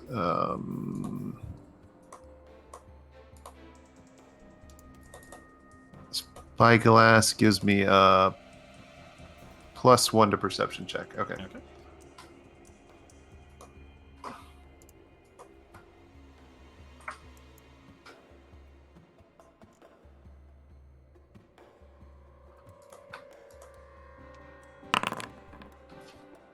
Yeah, so you look around on the horizon and you see no visible naval things, and there are no boats that were left here.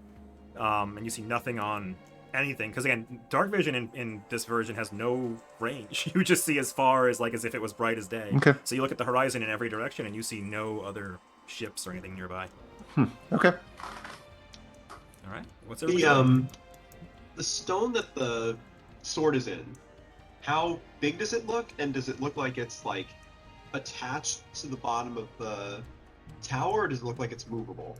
It appears to be attached to the tower, and there are scorch marks all around the bottom of it. And toss me a perception check with that question. And it is almost 10 feet long and 5 feet wide. Yeah, so you see scorch marks on the bottom, and it's about that big, and the sword is jammed into it. Mindex? What about if we tie a rope to the sword instead and pull, maybe trying to get leverage on it and try to pull it upward rather than have somebody grab it by hand?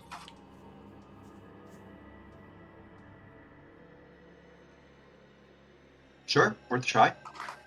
Seems safer. It does work, though. We Hey. can default to something else. Hey, throw a rock at it. Yeah. Who's throwing a rock? You're commanding someone to do it and not doing it yourself, so who's throwing the rock? I could throw a rock. Yeah, I mean, if there's one up there on the ledge where Franco is, Franco would. Yeah, grab it from it. there's rocks and stuff around. The tower was destroyed. There's debris everywhere. So yeah. You want me to just do a star knife throw Sure. or something? See or if you wanna miss just- horribly. Fair enough. I'll step out of the way of the door in case things go bad. Yeah. No, yeah, you plink it, and you hear the sound of metal on stone, and nothing happens. All right. Don't let something eat me, okay? What does that mean? Squirrel, What am I doing? pay attention. Squirrel's just absent-mindedly, working on his reins. Stop that. Pay attention. Yeah, Squirrel, do you think you could use one? You said you had some pulleys, right? As part of your. I do have pulleys. So if we tied a rope to, say, the rapier, ran it up over the top of the wall at some position, using your pulleys to get leverage on it and try to pull it out of the rock that way. Oh, and we could actually be outside the tower while trying to pull it Exactly. too. Yeah, that's pretty good. I like that. If Franco wants to stand on the edge, you can continue watching it. If he wants to come down to a safe position, that's an option. But maybe he can run it and set the pulley up on top for us. Yeah, okay. So Squirrel will definitely try to rig that up, although he tells Even, hey, I need this rope back for the reins later. So as And a you whole guys lot start more like rope, too. scheming, Even like sort of huffs and puffs, and just sort of sits down and waits for you to get it rigged up. And so Franco do I- would help. I mean, he's already on top, so if you throw the stuff up to him, he can, set the pulleys up there.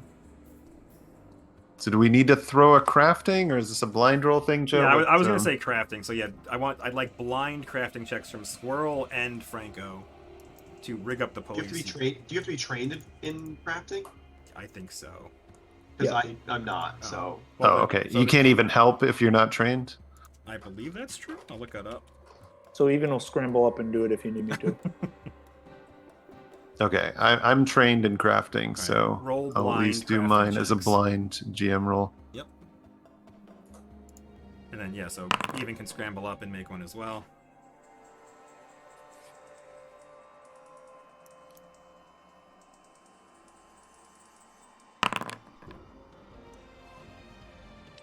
All right.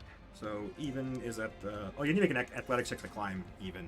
Sure. Not that it doesn't matter. Like you're not gonna fall. and Franco will reach down and Yeah. offer his hand to pull him up too. Yeah, you're fine Even. That yeah, so Even's gonna need it. Even scrambles up to the top. Squirrel designs his pulley system and throws what he can up to Even and describes what needs to be done. And Even does what he can to kind of not attach it to the top, but kind of leverage it on the top so it's going to sit well. And then what are you doing with the other end? Like, how are you actually attaching it to the sword? I assume Franco's going to throw something at it. You can. Why don't we thread it like a needle, where you just, without touching it, move tie the. That sounds like a squirrel thing to do. Right? I mean, sounds like a. Actually, I imagine that's a. I'm probably not too bad at this kind of thing. True. We're just trying to tie it off to the end of the rapier. Is it a hilt or a handle? Yeah, it has a. Oh, that's true. We could tie it like a snare, where it's at the bottom of the sword and never touches the sword until we yank it. So, I guess Squirrel could do that relatively risk-free. Like a slip knot or whatever. Yeah. Look at these MacGyver goblins. McGoblins. Never go against a goblin when death is on the line. All right, so is Squirrel the one looping up a like a noose basically around the jacket? Yes. Yep. All right. The Squirrel goes up and he makes a wide noose so that it's again he's trying not to touch it. Right. Not to touch the sword. Yep. Okay. And yeah, and you basically just I guess you like lower it down around it, or are you like making the big wide thing and then making the noose? Right. No, he's very wide arms. Okay. Not dropping it, but lowering it down to the stone. Okay. And toss me a perception check while you're in there as well. Oh God, there's gonna be a Venus flytrap coming out. Ah! One fly trap, yeah. So you notice again the same thing Even saw, that this person has goat-like legs, and this person who's laying on their side, you can see that they have behind them, covered in blood, shattered, broken bird-like wings. And do I know of any creature who has bird-like wings that's humanoid? That is a great question, and you need to roll a society check to see if you know about that. Squirrel doesn't Squirrel know has much no about idea. Are you relaying a message back to the party that there is a bird-like winged creature here? Yeah, I'll just say there's weird things here. Guy with bird. Even you're They're pretty, both male or female? What's the? Can we tell the sex or no? with your perception check, yeah. So this one down here was male. This one up here was female. Okay. And Squirrel has no idea. Mendix has no idea. But you described just briefly, and even you're pretty sure you've heard of these. You believe this is a harpy, but you think those are legends. Those aren't real. But what he just described, so he sees the wings and he looks down. The feet look like talons, and he describes this to you, and you're like, that's a harpy, but those are only in books. So I think Squirrel, as presumably the job is done, and Squirrel's backing out now. Correct. But I think he's gonna take the spyglass now and look more up into the sky to just scan around. for just at the sky. Yeah, because they got wings. You know, harpies come Correct. flying down at us, right? That's what I'm worried about. Correct. Joe, Well, the any harpy idea- has the same sort of wounds for what it's worth. The same scratches and claws are on the harpy's body as well. Any idea about like a goat-legged thing? That's a great question. You need to make a... That's nature.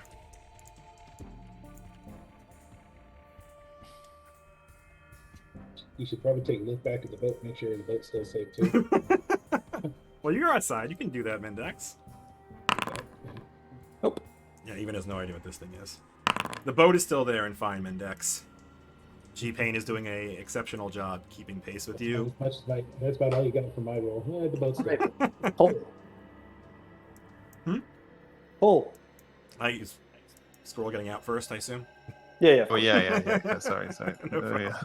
All right. Way back here. So Squirrel goes out, and you have rigged up the pulley system, and the pulley system holds. Yay. Squirrel's craftsmanship is unmatched, and even is passable at his task. And you pull, and the noose tightens around it, and rides up the blade a bit to the hilt until it stops. And you see the rope frays a little bit on the blade, but not enough to actually break. And even you're going to give it a big yank. Yeah.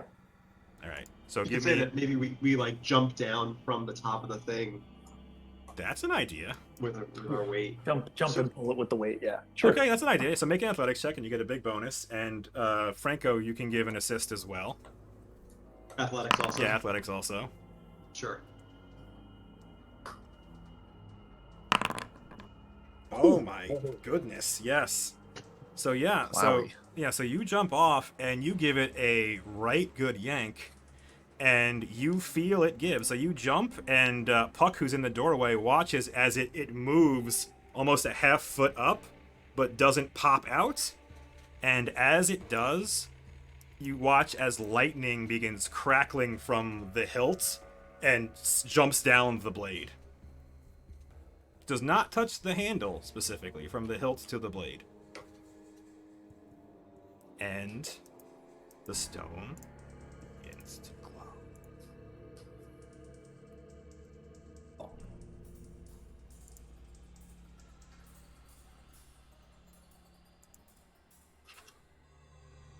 So it So pulled. but just to be didn't clear, come. it's like partially out, is what you're saying. It right is now. partially out, and your rope is still attached, but it is now cut a bit and scorched from the lightning. Let's do it again, I guess. Has the turtle changed? Like, is it doing like any? Have we noticed any difference from what the turtle is doing? No, the turtle has made no noise and doesn't seem to have changed direction or anything obvious. All right, Pull again. give it another yank. Yeah. Dive Do you up, wanna climb dive back bomb up down. and- Yeah, climb up and dive bomb again. All right. That was a good idea. This is a great idea. I love it. All right, so I'm not even gonna make you make athletic checks to go down. Just make another one to jump off to see how strong you are when you pull it. The team is going up. Jesus, you guys. All right. Damn. Yeah. To be fair, I'm rolling average. Yeah. Well, well, Franco is rolling above average. These Yeah. Are, these are things Franco does, right? So Yeah. So you jump down, and yeah, you now have enough to pull it out, and it pops out. The stone continues glowing, and Puck is somewhat horrified. to see. Burning hair. No. As the sword leaves the stone, Puck, you watch as out of the ground these spectral bluish-green claws with webbed fingers begin reaching out and grabbing at things. And frustratingly, no one's in there, but the corpses, you watch as they grab the body and they begin clawing at the corpses, and they're so old and so liquefied that they're just ripping off chunks of skin, like sloughing it off, just ripping things to pieces. But they don't seem to be leaving the tower. So you watch as this is going on. So you watch for a couple seconds as these claws are coming up, grasping at nothing, and going back down and coming back up. The sword is still in there, but it is out of the stone now. You gonna pull it over the top or what? Yeah, pull it out. Puck will call that it's time to leave. Puck, you get the sense that, again, something here is unnatural. Make a religion check. I believe in you. You're not sure. There's something wrong here. There's something dead here, but you don't know anything beyond that. Something very wrong happened here, and these claws are not like they're not illusory or something like that. There's something. These are dead things that were here at some point, and now they're clawing up and they're just ripping the flesh off these corpses. And you guys pull on the sword, and the sword is free. Were the corpses armored, anything like that? Anything Yes, interesting? the one down here was wearing armor. The harpy was not wearing armor, but the goat thing was wearing armor. So you pull the sword out. They did have other gear on them visibly, but it's in there with the claws now. So the claws continue to go as you yank it out. And Puck, you see on the back side of the room, the claws begin to grow, and like there's like an arm coming out and another arm, and you watch as the arm bends to grab the ground, and you see where is it? You see a face clawing its way up out of the ground. Puck reiterates louder that it's time to go.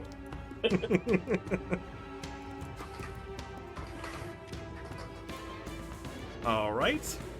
Do I have any knowledge of what kind of creature this might be? That Now is that it's a another little more a society check, and only Puck can see it at the moment because it's where it is on the door. Only Puck can I see it. get nothing on that. No, it was a decent roll though. Yeah, it is a decent roll.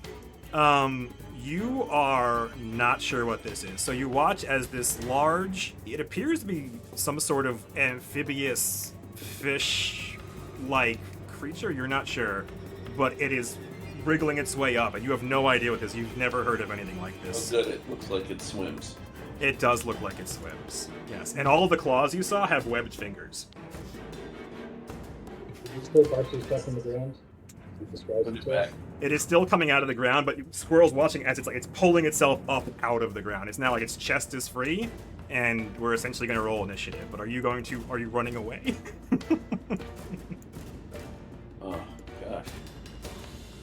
So I'm going to select everybody. What's up?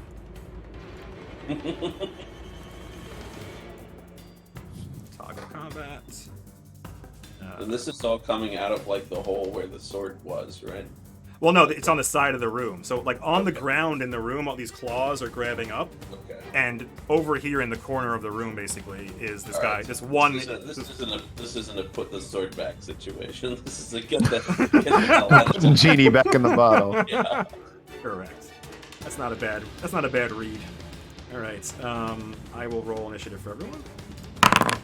All right, and I think I can pull up. If you right-click on that fist again, it brings up the combat tracker. If you care. Put that over here. All right, and Mindax, you have one initiative. You said the word fist, and that's, I didn't see a fist. Oh, I see a fist. All right, so you're moving.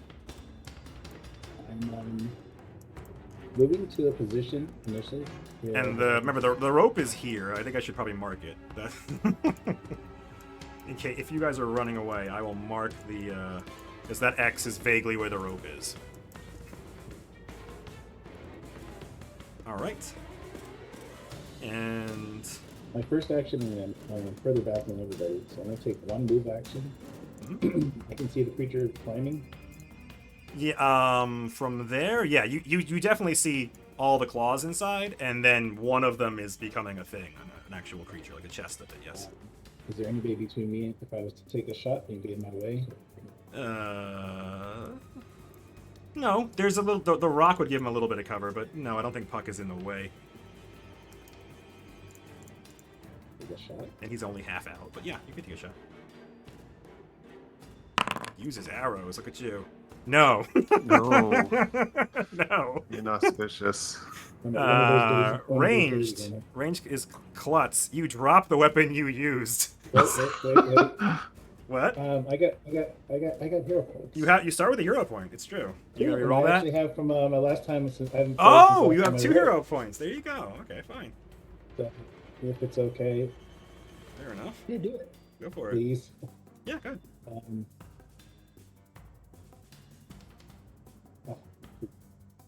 I'm still highlighting my guy, and every time I move my mouse. Yeah, I don't know what's going on right now. It's like you're using the measure tool, or maybe whatever button you had was using the measure tool to fire. I don't know if you. I just wanted to be able to see what I was doing. All right, Ah. I'm gonna try strikes again. Full combat action still. Yeah, that is a miss. It shatters on the rock that has that is glowing. I'm rolled. I don't know why. All right, and so you moved once, you shot once, and then what are you gonna do? I moved the second time. Okay. Third distance 25. Yep, you have a 25-foot move. Go ahead and move him at yak. It's like Okay, I think you might be on the measure tool. must be. Oh, how I did that then. On the left side, you click on the person on the top, and on the second bar, the little crosshair thing is select your token, and that'll let you move. If you're on the ruler, it's just gonna measure. Not on the roller, but everything every time I move the screen. You're still really quiet. I can barely hear you when you talk over the music. I I think it's because I wasn't on the ruler. I was on the square piece, but every time I move my cursor, the screen moves around too. Oh, I don't know what that's about. It's like holding a. Can you hit escape to get out of that or whatever's going on? It did. And then turn off the ruler, and then. The ruler was never on, but yeah. Oh, okay. I don't know I what's think going I'm on. okay. Either way, my third action was to move. And I All got to right. my position. I'm in. All right. So I'm good. The next thing that goes is the Spectral Seaman, who spends. I noticed your enunciation, sir. I yes, it's on you. If you hear it any other way, it's on you. And he spends his first action finishing to claw his way out, and his second action is to walk over to here. I don't like that. And he steps on the sword. Like you basically had pulled it out to the thing. He steps on the sword, and he's going to attack. And there's 3 of you there, so I'll just roll a die. Why not? Switching to public. Roll a d6. 1, 2, 3, 4, 5, 6. Puck, he turns to you. He steps on the sword and turns to you. Well, Even has the rope. Even, Yeah. he's going Yeah, on. give He's him- going against Even. You've got the rope. You were yanking the thing. He's going for you. He doesn't like that. So he tries to claw you, and he fails to claw you. And that's his 3 actions. He climbed, moved, and clawed. Squirrel. So before Squirrel does anything, as he sees the guy come out, he says, "Are you controlling the squirrel? Are you controlling the turtle? Do you know how to control the turtle?" Is there any recognition of He turns. speaking in common? Yeah, he turns to you, and he responds with clicks, whistles, and gurgles. And you do not understand any of that. All right, so Squirrel sighs and does hunt prey for the first action, loads the crossbow, and takes aim.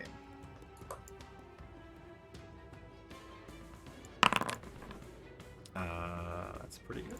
That is a hit. That's not much damage, but I do get my 1d8 for ace damage. Yeah, that's better. Yeah, that's good. And I don't think he has any resistances. Let me check. Oh, he does. So he is going to fix that. But he takes 5 less.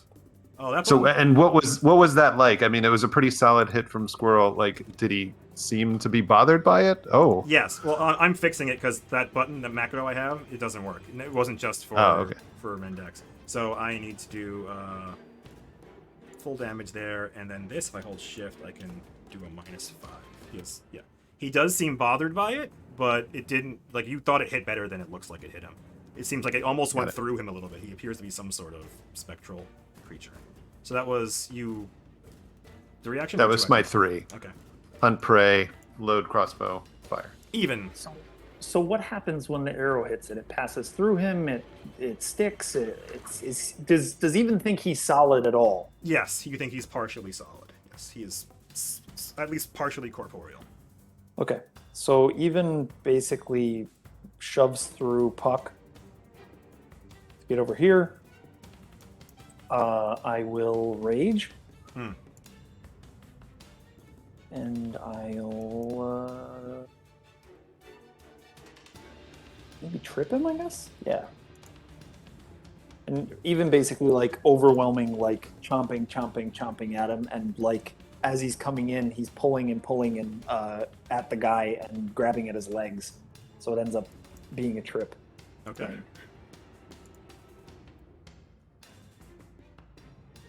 How do I get the rage thing? Where can I drag it? Onto your token, I think, right? Oh, there it is. Yeah. I always forget how to do this. And that's an athletics check? Yes, if you're trying to trip him, Interesting. yes. Rage doesn't add to the athletics? I guess not. No, I guess not. Just damage. That's odd. Yeah, it's Interesting. not a strength bonus anymore. Oh, that's fun. That's different. very interesting. I didn't know that. I Okay, also so we'll didn't do know that to start. And then- That's against his fort, right? I believe. I think so. Hang on. Do we have a trip button? I don't think I do. But he I'll find it. I'm pretty sure he falls anyway on a 28, so he is prone. Wow. And that's my whole turn. All right. Franco.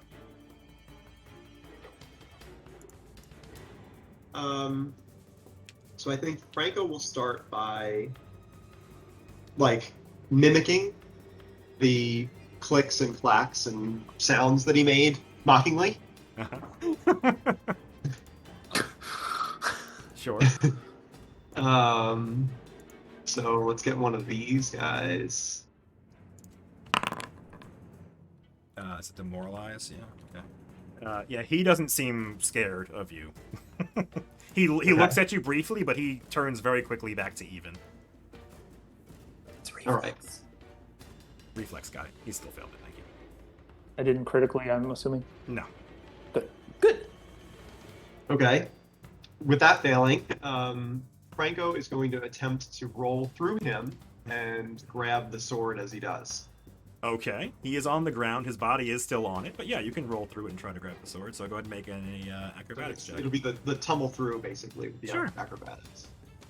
Acrobat. Yeah, you do it very well and can nimbly grab the sword as he's kind of writhing on the ground. You can sneak it out from underneath him. Yep. All right. You So I have- assume that's going to be my panache, Sure. Yeah. and I'll can I use that sword now? Yes. I'm gonna say that it takes 2 actions to actually pick up the sword though, because picking something off the ground is also an action. So you can tumble Okay. through and grab, and you have the sword in your hand.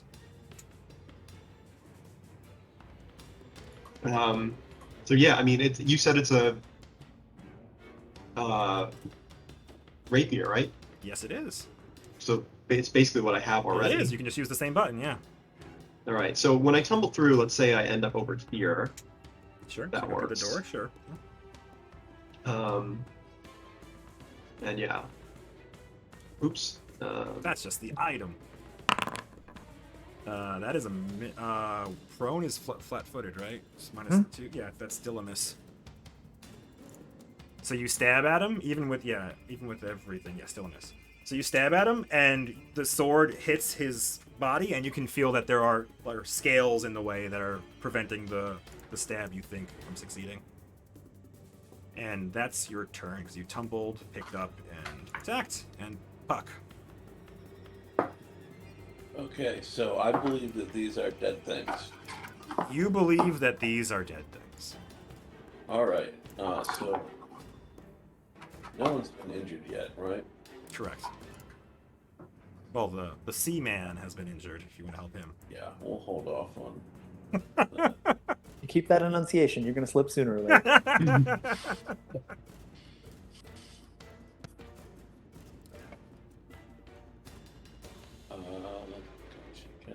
Does it look like other creatures inside are starting to, or is our buddy here Touch, unique? throw me a perception check to see what you can see. Great question. As Franco inches towards the door, he's standing in the doorway. Yeah, you only see claws coming up, and Franco is standing just out of their reach. Like, you watch as they are grabbing at Franco, but you see nothing else pulling themselves out of the ground. Okay. I will take a step back then for my first action.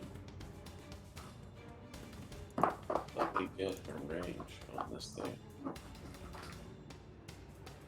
This is one of my new doodlers. Yeah. Upwards. The new doodlers. Doom-a-doodly doo. Attack. I can't. I'm trying to find the limitations. Of a sling? I don't know if it's just line of sight. I think you're close enough to use a sling. I think you're okay. I think it's at least 20 feet, if not more. Yeah, it certainly won't be an issue. Yeah, that'll be good. So we're gonna, So you moved, you load the sling. Oh, Divine Lance, apologies. You move and cast Divine Lance, which I guess is 2 actions? Yeah, 2 actions. So move, 2 actions. So yeah, go ahead and mash the attack button. And then I get the damage button if you hit. You certainly hit. Does prone that looks like do a any winner. bonus to range attacks? Looking it up. It gets your spell bonus, right? Your spell. So that's Well, plus the 3. damage should just work. All that should be working. It's you has your charisma and you're trained for the attack. So mash damage and see what Yeah, happens. it's got the +9 on there. Yeah, the attack at a +9 from charisma and trained. So then mash damage and see if that also has what it's supposed to have. Bonus status circumstance. No, just Does that look right? 2d4 plus 4. 4 is from your charisma. yeah, that looks. Looks right. Yeah. The Is it? Hold on. Puck's throwing down here. This is serious. Yeah. This yeah, is, that's right. is Yeah, a so it does pretty 1d4 sweet plus cantrip. your charisma, and then it's extra 1d4 per level, basically. Because you have Yes. second level spells, it heightens automatically as a cantrip. Prone, you're flat-footed, -2 to attack roll, blah, blah, blah, blah, blah, blah. Yeah, that looks good. I assume you're gooding him.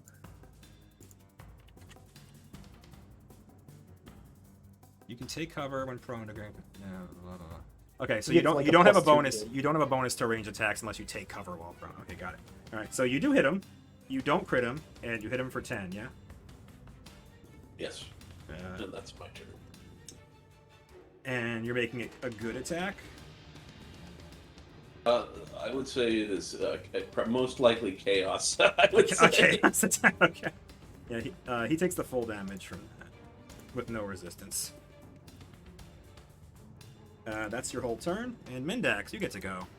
He's running away. Oh, well. The hair is like a Cthulhu-esque, like I see unknowable elder troubles god now, so I think I entity. need to come back. Okay. So I think here's my action. I think I put a bow ways in action. Okay. Put my rapiers in action. Okay. That sounds good so far. That sounds right. Yeah, I believe so. Bloop. And I move one time. Okay. The Spectral Sea Actually, Man. actually, I could Sorry? do it better, I think. Could you I move could further? do it What? better. Rather than put bow away and draw the lance, maybe I'll just shoot him once from this distance. Move, Go back. Okay. just reach there, fire once, and then I'll put the bow away. So I have no weapon left. That seems like That's real smart. Yeah, I You enjoy like that? You like how I'm doing real good? All right, I'm gonna shoot Yeah. once with the bow. Okay, go ahead. Shoot once. He's still prone on the ground. He's still prone on the ground. Correct. Or will be sneak attack? I think. That's a hit. It is not a crit, but it is a hit. And yeah, so go roll your damages. I don't know what's up with your measuring tool. It just keeps spinning around like a sonar. It's moving all over the map. Yeah. Now I'm far off the map. Can't see anything. Escaping. All right. Damage wise, how am I going to incorporate my sneak attack in this? Do you get sneak attack? For what? Because He's oh, he's prone. He's dead. Yeah. Okay. Yeah. Okay. Then yeah, just roll the damage and just roll d6 or whatever it is. There is ways to build in the sneak attack. But yeah, just do 5 that. and 4. I think on the strike top, there's a toggle for enable abilities to require flat. That's true. That's one way to do it. Yeah. But that's fine. So basically, you rolled your short bow and 5 and 4. My 2 shots. Yeah. And then So I he takes put the the bow away, and I now have no weapon. Yeah, he takes the 4. He resists the first 5 of the attack. That's a physical attack. The Mendex is done. And the Spectral Seaman goes. He's on the floor on his back. The sword has been taken away from him, so he turns and gurgles at Franco, but then looks back at Even, and he looks at you. He pauses for a moment, and his mouth does not move. He does not say anything, but Even, you hear something in your mind. Make a will save. Ready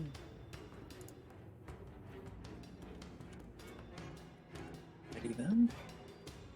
Does Rage give bonuses to will saves anymore? I don't know. I don't know. It'd be in there, so it does not. But anyway, A voice is barking in the same strange clicks and whistles that you heard before in your head, Even. And you feel yourself losing control. I'm gonna re-roll that. Okay. So Even starts to like shake his head, and then he lets out this gigantic, super loud sneeze. Yep. Oh. And that'll do it. So you felt, even though you were already in a rage, you felt the animal within you thrashing as your blood began boiling. You had this overwhelming urge to bite anyone and everyone around you, but your sneeze seems to have subsided that rage. Franco, get away from me. And he turns his head as if furious that what he did didn't work. And then he attempts to stand up. Fuckhead's not in the tower. Well, he is going to... he's going to try to shove Franco into the tower is what he's going to do. Is it possible to dodge a shove? Not that I think it's going to matter, but I don't think your reaction does shove stuff. You can check. I don't think Okay. it does, but you can check. I have to figure out what the hell shove is. it's not going to matter. I don't think. Yeah, but I think he's got you, but I'm curious how far he throws you. I should be better at knowing all these things already. Oh, look, dude. The answer is probably at least 5 feet, so... Yeah. Yep.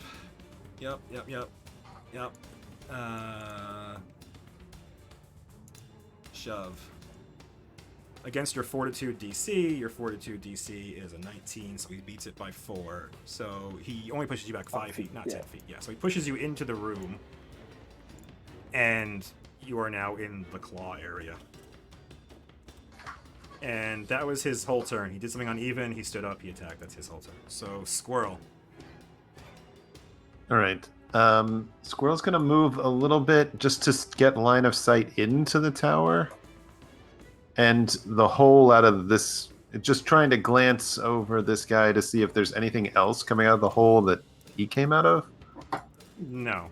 And there is no hole. Like, he clawed out of the ground, it's and there's no out hole. of the ground, but there's Yeah. no hole. Correct. Interesting. And all of these hands are doing the same thing. They're just coming out of the stone of the tower. They're not actually ripping apart the ground. Is Franco within the range of the hands now? Yes, he has been shoved into the range of the I hands. see. All right. I don't think there's much I can do about the hand, so I will just reload my crossbow and fire. That's it. Right. Yeah. Okay. And it was the first attack of this round. So 1d8. Yeah. He's taking it. And That's it. All right, even.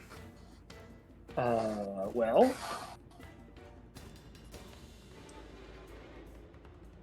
even will sort of eyeball him.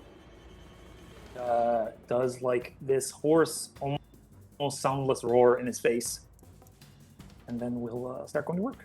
Just really quickly, is the rope still attached to the sword? And is even still holding the rope? I would assume. Well, yes, it's attached to the sword. I don't know if he even dropped the rope when he started biting. He doesn't I have to. wouldn't. He's biting things. I wouldn't, Yeah, have, no, I wouldn't have kept the rope. Okay. No, just curious, that's all. Okay. So you're trying to intimidate him. He does not care about that. No, yeah, that's a poor roll, so that's fine. So even will. I guess we'll keep playing with new toys. I guess I'll grapple him. So that goes. And what's that versus? I really wish I knew all these things. There are buttons. I will check. Give me 1 second. We talked about this all week too. It's really bad. Yeah, probably fortitude. Is it but fortitude? I'll check. Probably. It's called grab is the ability, right? Let's grapple. Let's grapple. Actions grapple. It's against his fort DC. Yeah. You have failed. Okay. And then I'll just try to bite him. All right. And this has your multiple attack penalty because you grappled Correct. first. Yeah.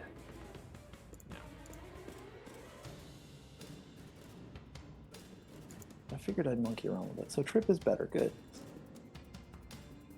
Well, it depends what you're fighting, right? Because they have Yeah, I was different gonna say saves. at least Yeah. Even's better at it Yep. thus far. But All right. So go ahead and bite him with a -5 on it.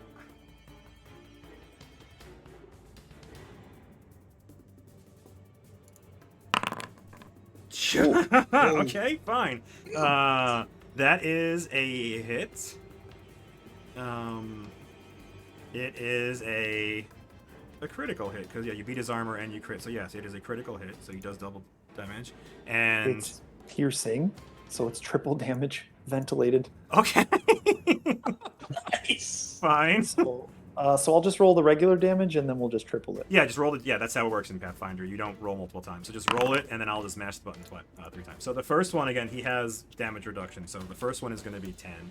That was an And- excellent choice. Another 30 damage on top Yeah. of Lord. Yeah. Yeah, so you give him a good old bite, and yeah, you describe it. You've ended the Spectral Seaman, so go ahead and describe it. So even roars and does this sort of choking roar after his sneeze, and it doesn't seem to affect anything, and tries to grab a hold of him, and it doesn't work. But he's gotten in very close with him, and he just starts like clamping and chomping at his neck over and over again, and just ripping and tearing like an animal at his neck. And yeah, rips and tears until he falls apart or falls down or whatever. And as you're doing it, you get the sense that again he's only partially corporeal. So you bite around him, and like there's air where you think your jaws should stop, and you just keep going, and you find the partially real parts of him and begin ripping and tearing. And he has flesh, he has blood. It is all falling around. But as you end him, he vanishes, and your jaw snaps shut, and he is gone. Does anything happen with spectral hands? They are still there.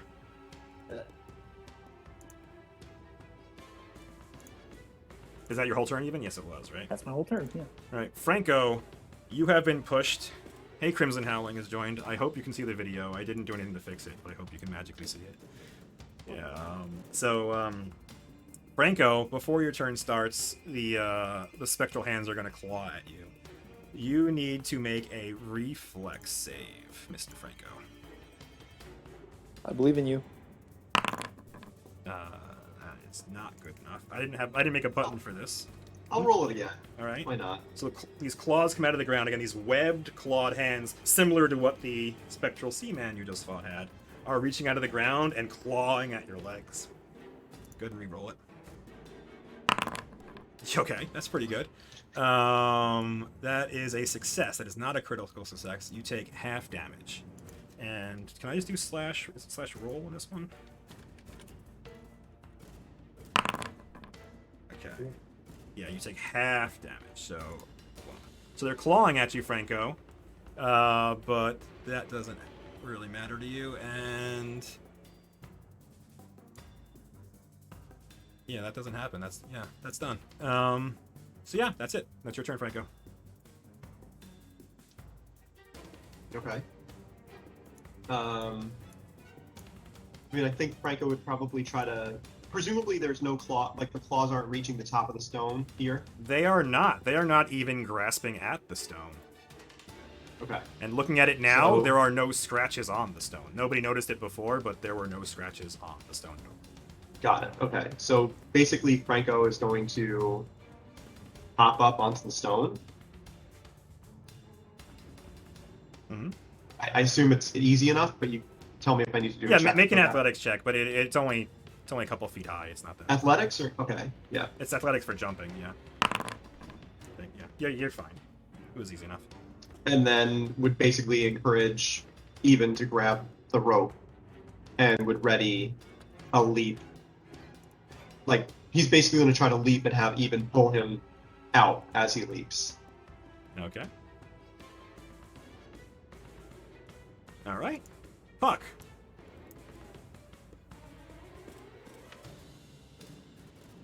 What's with delaying in 2? I think you spend one action to ready 2 or 2 to ready 1. Let me see. You can always wait if that's what you want to do. Yeah, I think I'm gonna wait and I'll see how this plan goes before I waste magic. Toss me a religion check while you're waiting. And Mendax, the sea man, has disappeared. I will put the rapier all the same.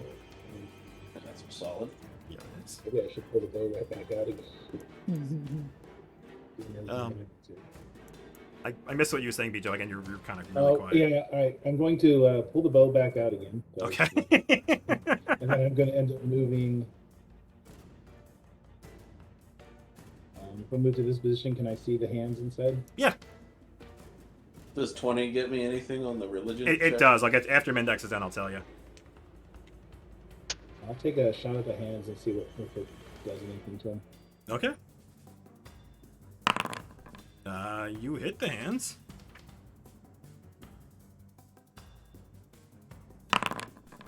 And no, that doesn't seem to affect the hands at all. But you watch as you hit a single hand, and it just continues grasping out of the ground as if nothing has happened. Similar to the spectral thing you fought, it kind of goes through part of it and then shatters somewhere on the inside, and it doesn't seem to care at all. So Puck, Yeah. you now have a better feeling, having seen the spectral thing die and looking at the hands as they grabbed Franco. You have a much better feeling of how this sort of curse is working, and you do believe that you could end it. You believe that with enough religious checks or by applying positive energy to the stone, you could end this curse. All right. Do I need to be within like physical contact with the stone for that, or can I do that No. from here?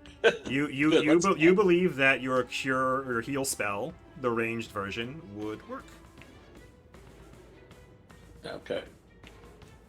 All right. Well, in that case, let's just shut this whole situation All down. right, so coming off delay, I'll well, move you up to there. Oh wait. Yeah, that's all good. There you go.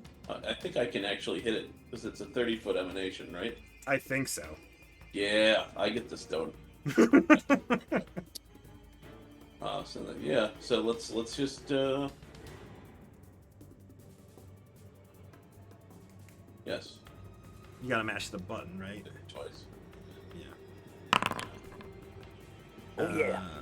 Heightened +1 doesn't Oh, because are you This using a is level 1 3 spell? action, so But what level spell are you using? 1 or because you have that's second level 1. Well, you can cast it at any level you want. You can heighten it, basically. That's how Pathfinder spells work.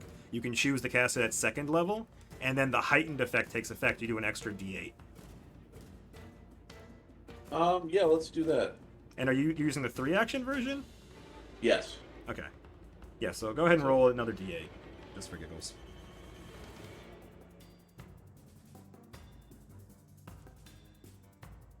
What's the? It's /roll, but you can just mash the healing button again. I think it'll just work if you mash the healing button. Oh, there we go. It was more dramatic having the screen just like focused in on. Like Um, that. So the light begins to fade, Puck, but it is not gone, and you watch as the claws are getting more lethargic on the ground, but it's not done yet. All right. And that was your whole turn, because it took 3 actions to do that. So Squirrel. Squirrel's just going to run over and grab the cable. Heal Franco's for 10. Sorry? What? Oh, yeah, you No. also... Yeah, Franco gets healed for 10. That's a good point. Anybody else? I Because guess you're nobody doing else the took channeled damage. aura thing. Yeah, so he gets it. Apologies. Yeah, good call. Sorry, Squirrel. Squirrel just braces the rope. He's not pulling. He's waiting for Even to do the pull, but he's just there to help. Well, so the rope again goes up above the wall. Like there's a pulley system involved.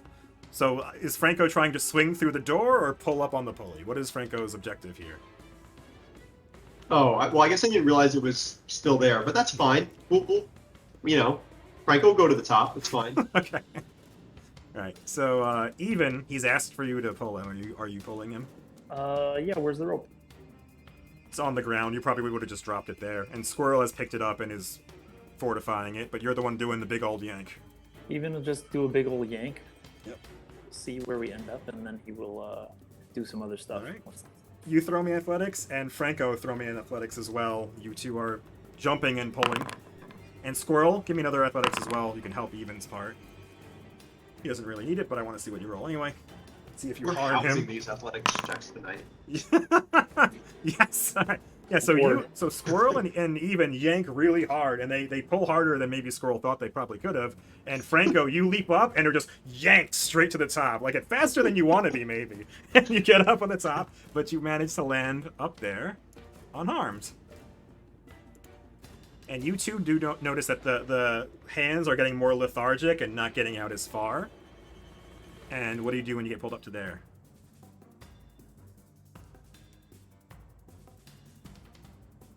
You asking me or this Well, is still it's right? Even's turn. I was asking you, but I guess it's Even's turn. So what do you do after that, Even? Even basically steps in the doorway and tries to bite one of the hands off. Jeez. Make a bite check. So move. That's your whole turn. Go ahead and make a bite. Yeah. And while you're doing that, Franco, you use one of your actions to do the jump. And what do you want to do? You hit a hand, Even. Go ahead and roll damage on it. That hurts the hand. Yeah, that hand disappears. That hand you watch as you... Again, it gives more than you think it should, and then that hand vanishes, but there's still dozens of hands inside of there. Yeah, and Even's like pulling carrots. Like he grabs one of the hands as it comes out, pulls it up, and like bites it off at the elbow, and then it just like poof. And then what does Franco do from this roof up there? I mean, I guess he'll look back over his shoulder to see if anything else is coming out, like the other Spectral guy did. Nope. In which case he'll, I guess, I don't know. I'm going to delay, basically, but he's going to ready himself to come down the rope and presumably leave once the party's ready to. All right, Mendex. Probably I'm going to go ahead and hold also. I'll have the bow at the ready. If Okay. anything more than the hands appear. Fair enough. And So I Puck. will hold.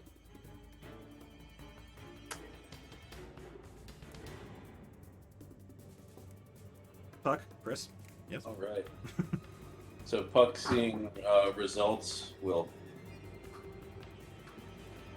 approach the doorway with a little more confidence. Whereas,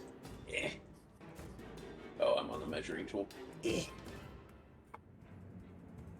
And will again cast at the rock. First or second level? Just the 2-action range and target the rock specifically. Okay. That's really good. So you roll the 1d8 and then you add 8. Are you doing a first or second level one? Second level. All right, so mash that again. Actually, you know what? We'll do first. Okay, first. Yeah, so it does 15, which is enough. So yeah, so you do that and the light vanishes. And the scary music stops. And do I still sense magic in the tower? You do your little cone, you detect magic. So all the claws also vanish, they fade into nothingness. And you do detect magic in the tower, yes. This place is not yet cleansed. You specifically detected on the corpses. I was gonna say Evan's gonna come down and start searching corpses. Yeah. Franco will also, at this point, noticing that the hands are gone, look at Puck's head, and has the hair changed direction? It is no longer avoiding the tower. It is acting according to the winds. As much as it does on a given day, because it's of its own accord. So yeah, given that, basically Franco would lower himself into the tower and also look around with Even. All right, yeah. If the hair's not freaking out anymore, then we'll come in and take All a right. look. So anybody who hasn't already done so, if you're going into the tower, you can make a nature check to know what the goat leg person is, and a society check. Oh, I guess Even already knows. Did you tell everybody what the winged creature was? Sure. Okay. So yeah, you can make a nature check to see if you know what the goat-legged thing is. I think Even already made one. Puck, you don't know. Franco, you don't know. Did the hands hold you, Franco?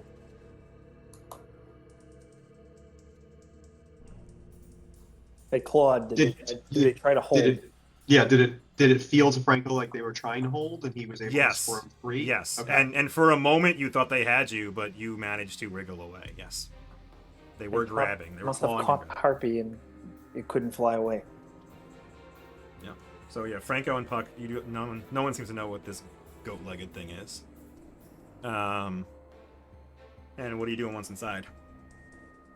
Searching the corpses, and even nodding to Franco. What's Puck with the will rapier? gesture for you to wait and try to locate the source of the magic more specifically on the corpse first. Sure. Sure.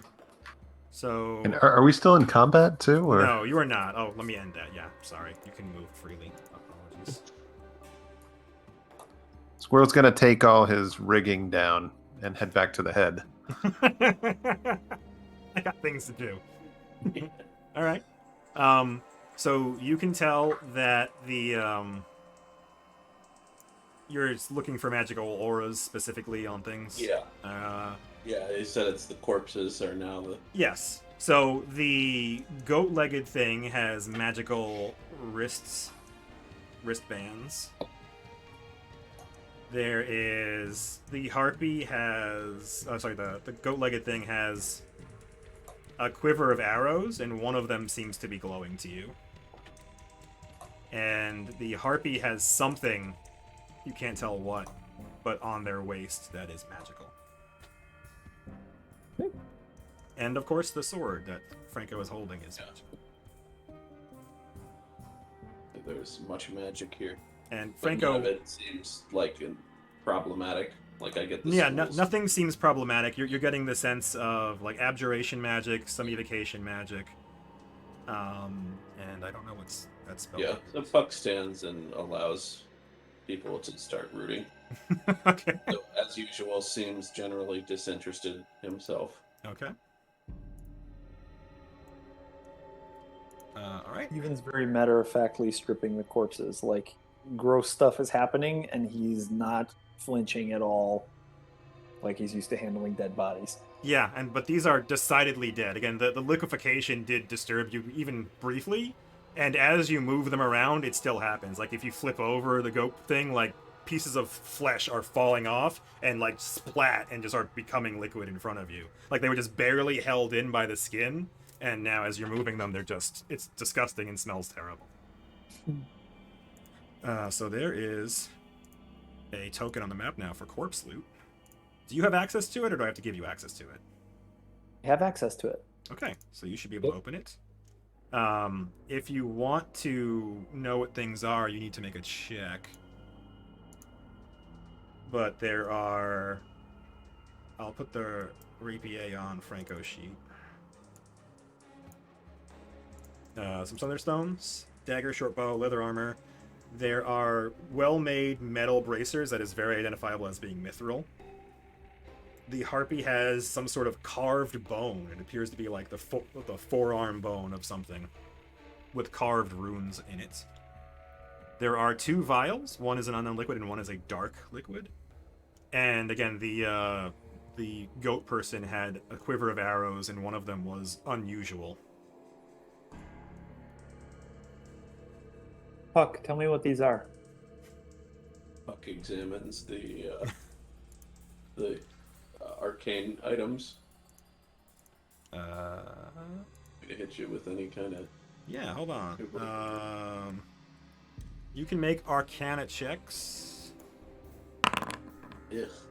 All right, so yeah, I'm going to go from the top down. So you're looking at the mithril bracers. You have no idea what they are. Hey. The carved bone that the harpy had is a wand. It is a wand of the spell Bane, which is a -1 to attacks and stuff like that in an aura around you. So this is magic.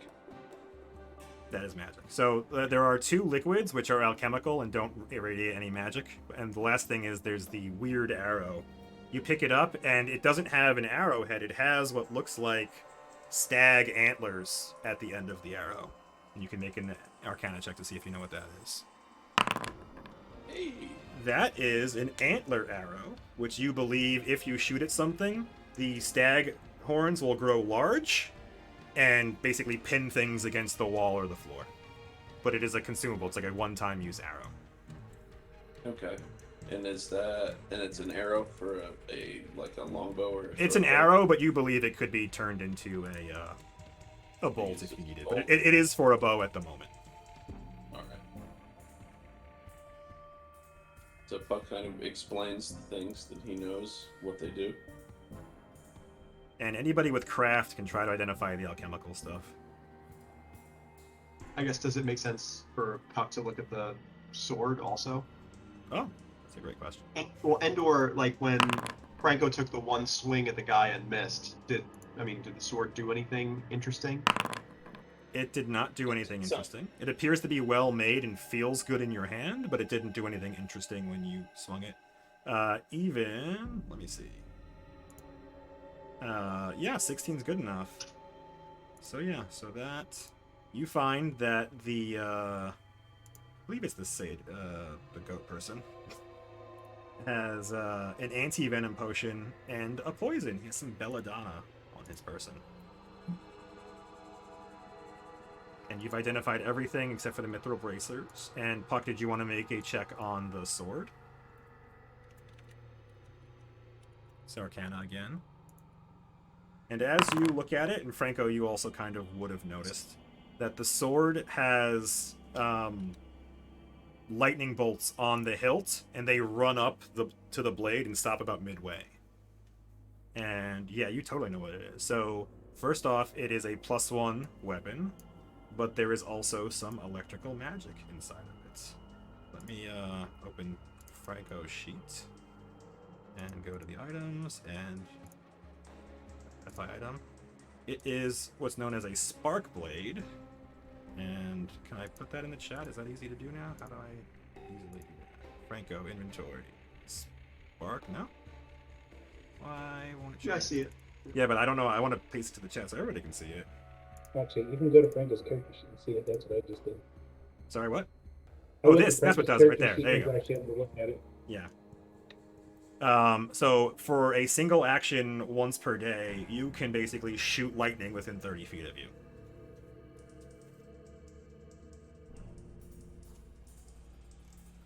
This is a mighty blade. He hands it back to Franco.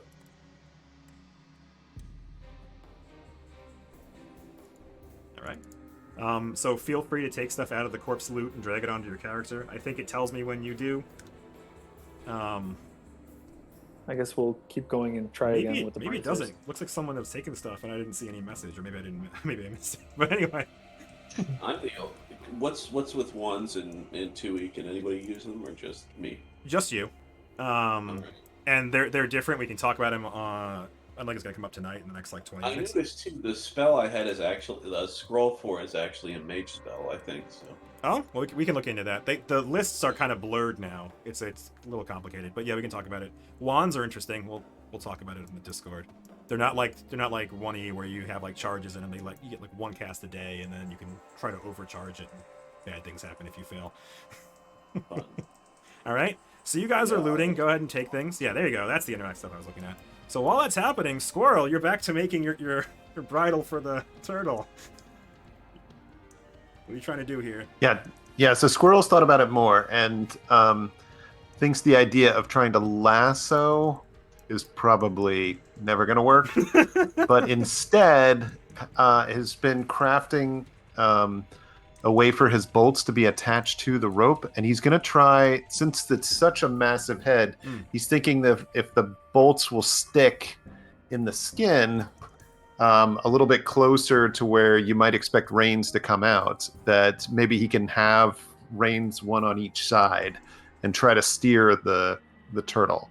So he was thinking he was going to try to make a shot with one of these bolts with the rope attached. Okay. And then keep the other end. Does that make sense? Yeah, that makes a whole lot of sense. Yeah. So its head is underwater sometimes, and then it comes up sometimes to look around. And Right. To breathe. So I'd yeah. wait for one of those moments, Yeah. when it's up. Sure. Yeah. Okay. Yeah. So you do that. Go ahead and just roll a crossbow shot. Yeah. It's hitting the broadside of a barn, and there is a lot of armor there, but like, the neck specifically is less armored than most of it. And you lodge an arrow or a bolt with a rope attached to it to the left side of its head. Awesome. Okay, and so now Squirrel will try to give a tug to see if there's any reaction as he's pulling on the line. Make an athletics check to see how hard you tug. To get even over The here. many-ton turtle. Oh, jeez. So you pull, and there's no discernible reaction at all. When you shot it, it didn't seem to care, and when you pull on it, it also doesn't seem to care. Maybe I'll try to convince Even to come over and pull on it. Oh, actually, I'll try to set up the other side too. Okay, Sure. If I put one over here, I'll shoot for the other one being Sure. over here. Yeah, that's good There we enough go. too. Yeah, so you now have 2 ropes attached to the neck of this giant turtle.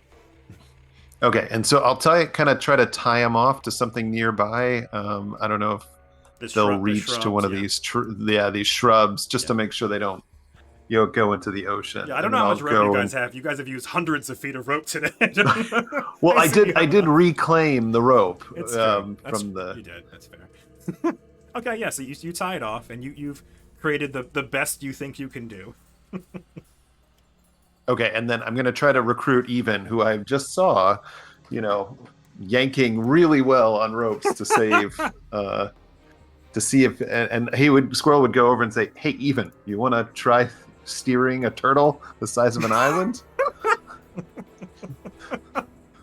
Even just Franco, shrugs. is Franco over here? I assume you're all there. You're all like looting the bodies while. Yeah, this is Squirrel's happening. not trying to keep it a secret. Yeah. Because Franco would be very excited to try to help, assuming that it looked like Even was going to do it too. Okay. All right. All right. Even you can toss me an athletics check, and Franco, you can give me one to help.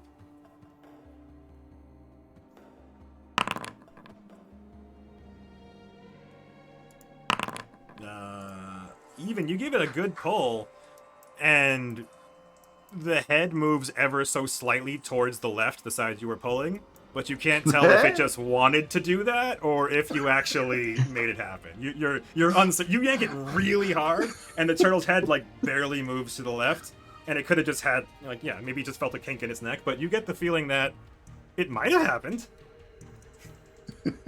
Would this be like a ship, and maybe we're supposed to move the back thing, steer the actual turtle and not the head? Maybe if you somehow attach that and get him to pull, have him pull his fins in the back, that might direct him. Well, Squirrel's at least encouraged enough to say, "Hey, let's just set up camp here. Let's just let the boat drag along, and let's camp on the turtle for the rest of the night." We should give a better look around, especially if that tower was magical once. Squirrel nods. So since Franco's a little bit closer now to the turtle's head, he's still observing whether the turtle's acting any differently now, especially now that the tower seems to not be cursed. Yes. Does he notice any difference in behavior from the turtle? No.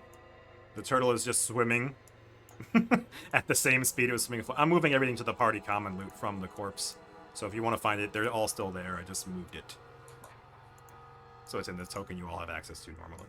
So feel free to take stuff off of it. The turtle is still moving at the same speed. It doesn't seem to have changed direction. It's just kind of, I want to say like lulling forward, but it's moving at a decent clip. And every once in a while, it will open its mouth to eat a bunch of fish. So you see no discernible difference from the tower being cursed. It doesn't seem to have cared at all.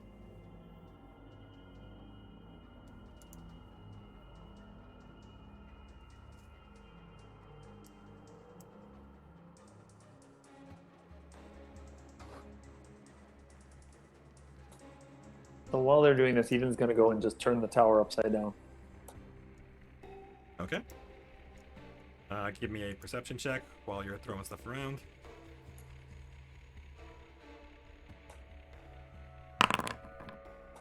Decent. That's pretty good, yeah. So you toss the place, and there's nothing else of value inside the tower.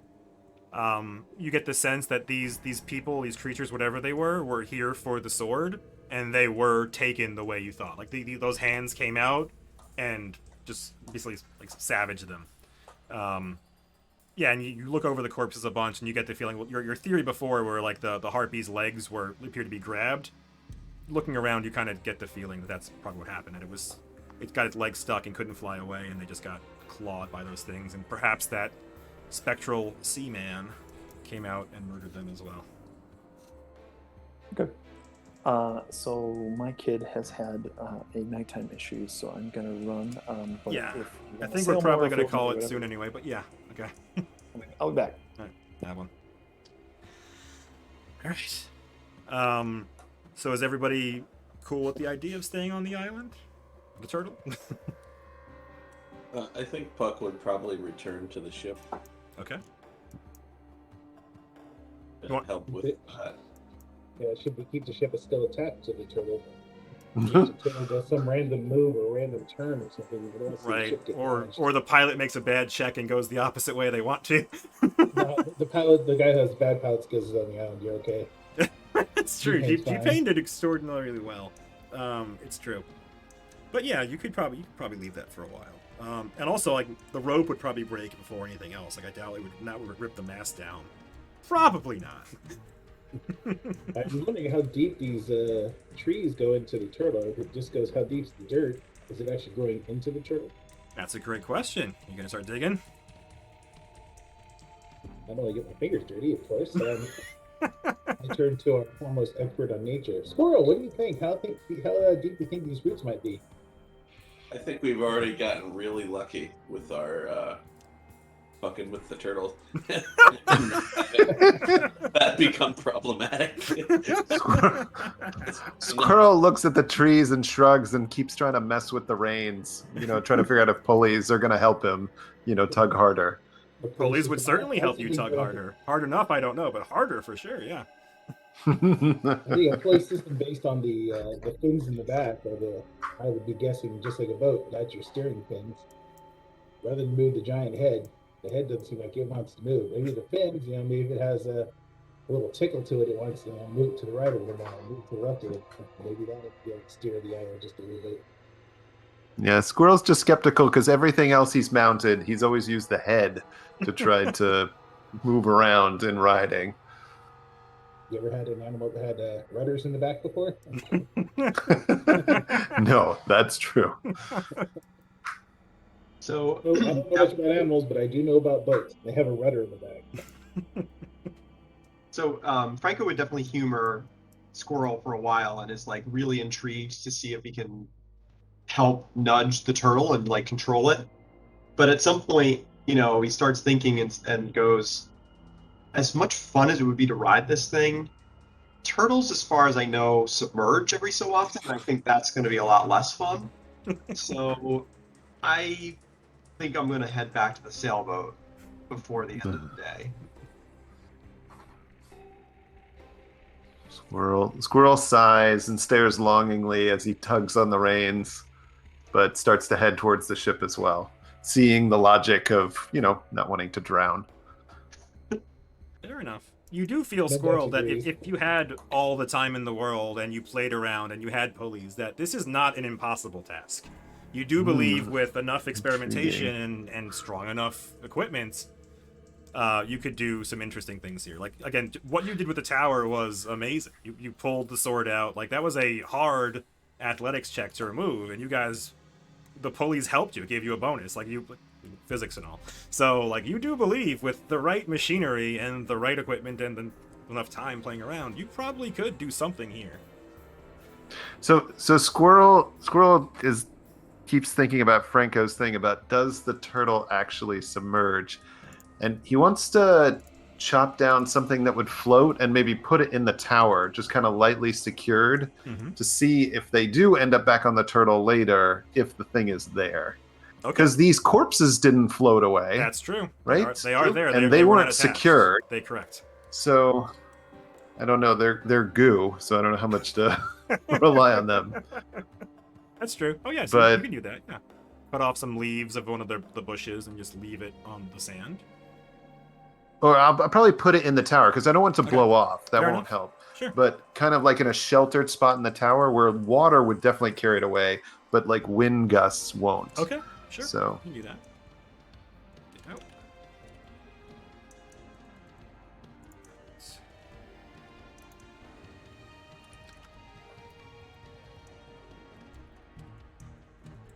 Alright. okay, and then I think Squirrel would head back. Okie dokie. So everybody's going back to the boat tonight. Are we Even doing- you're back, Are we but doing checks? Franco has convinced Squirrel to go back to the boat for the night, so he doesn't drown if the turtle chooses to submerge.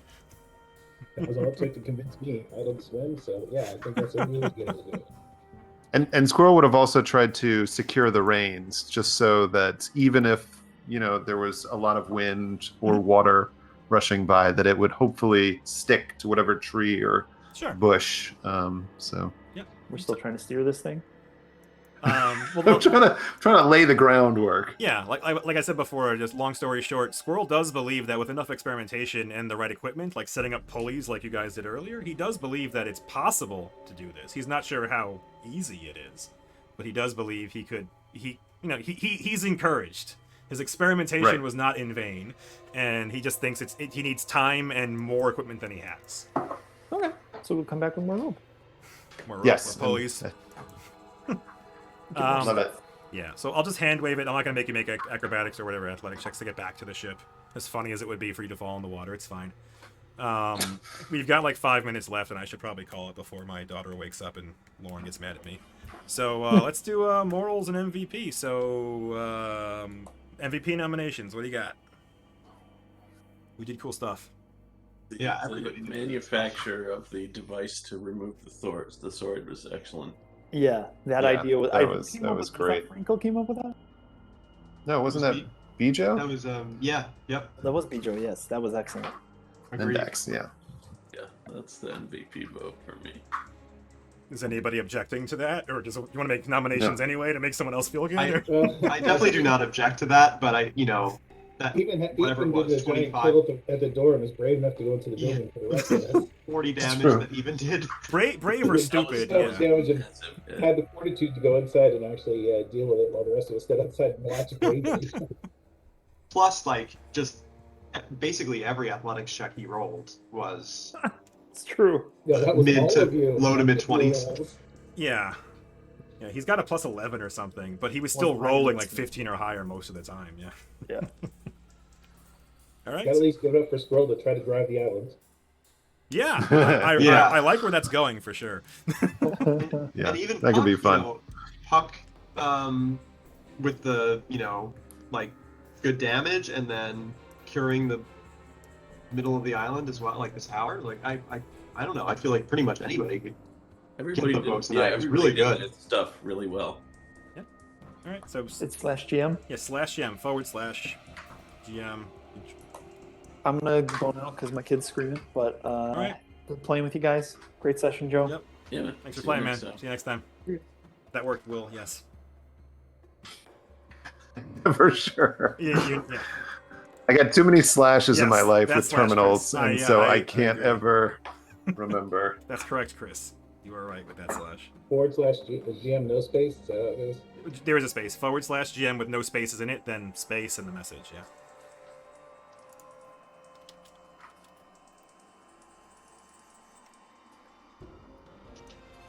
All right. I think I need one from Will still. Oh no, Will got one. Yeah. So Mendax, you are the MVP. Woo-hoo! Many Thank combinations. you, everybody.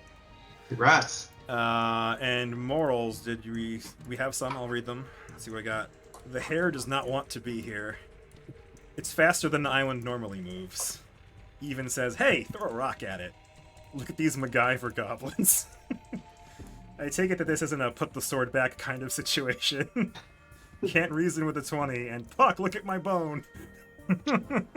Alright, looks like we have two votes for the MacGyver goblins. Anybody voting for anything else? Yeah, I'll vote that. Alright. I voted twice. I'm a bad person. That's fine. That's fine. I think we're going with the MacGyver goblins. Alright. So that's that. Look at these MacGyver goblins has won. And yeah, thanks for playing, guys. I hope you had a good time. Have a good night. Anybody watching out there on the YouTubes or the Twitches, go ahead, subscribe, come to Twitch, be subscribe, whatever it is, follow me because I need followers, and to get all the cool stuff I want. But yeah, like me, hit that bell. Bring stuff a my friend buddies. next time. What's up? Bring a friend next time. If you're gonna watch as a spectator, bring a friend. Yeah, bring a friend. Tell your friends. Just keep joining. Make multiple accounts. Have fun. Let's have fun with it. All right. Thanks, everybody.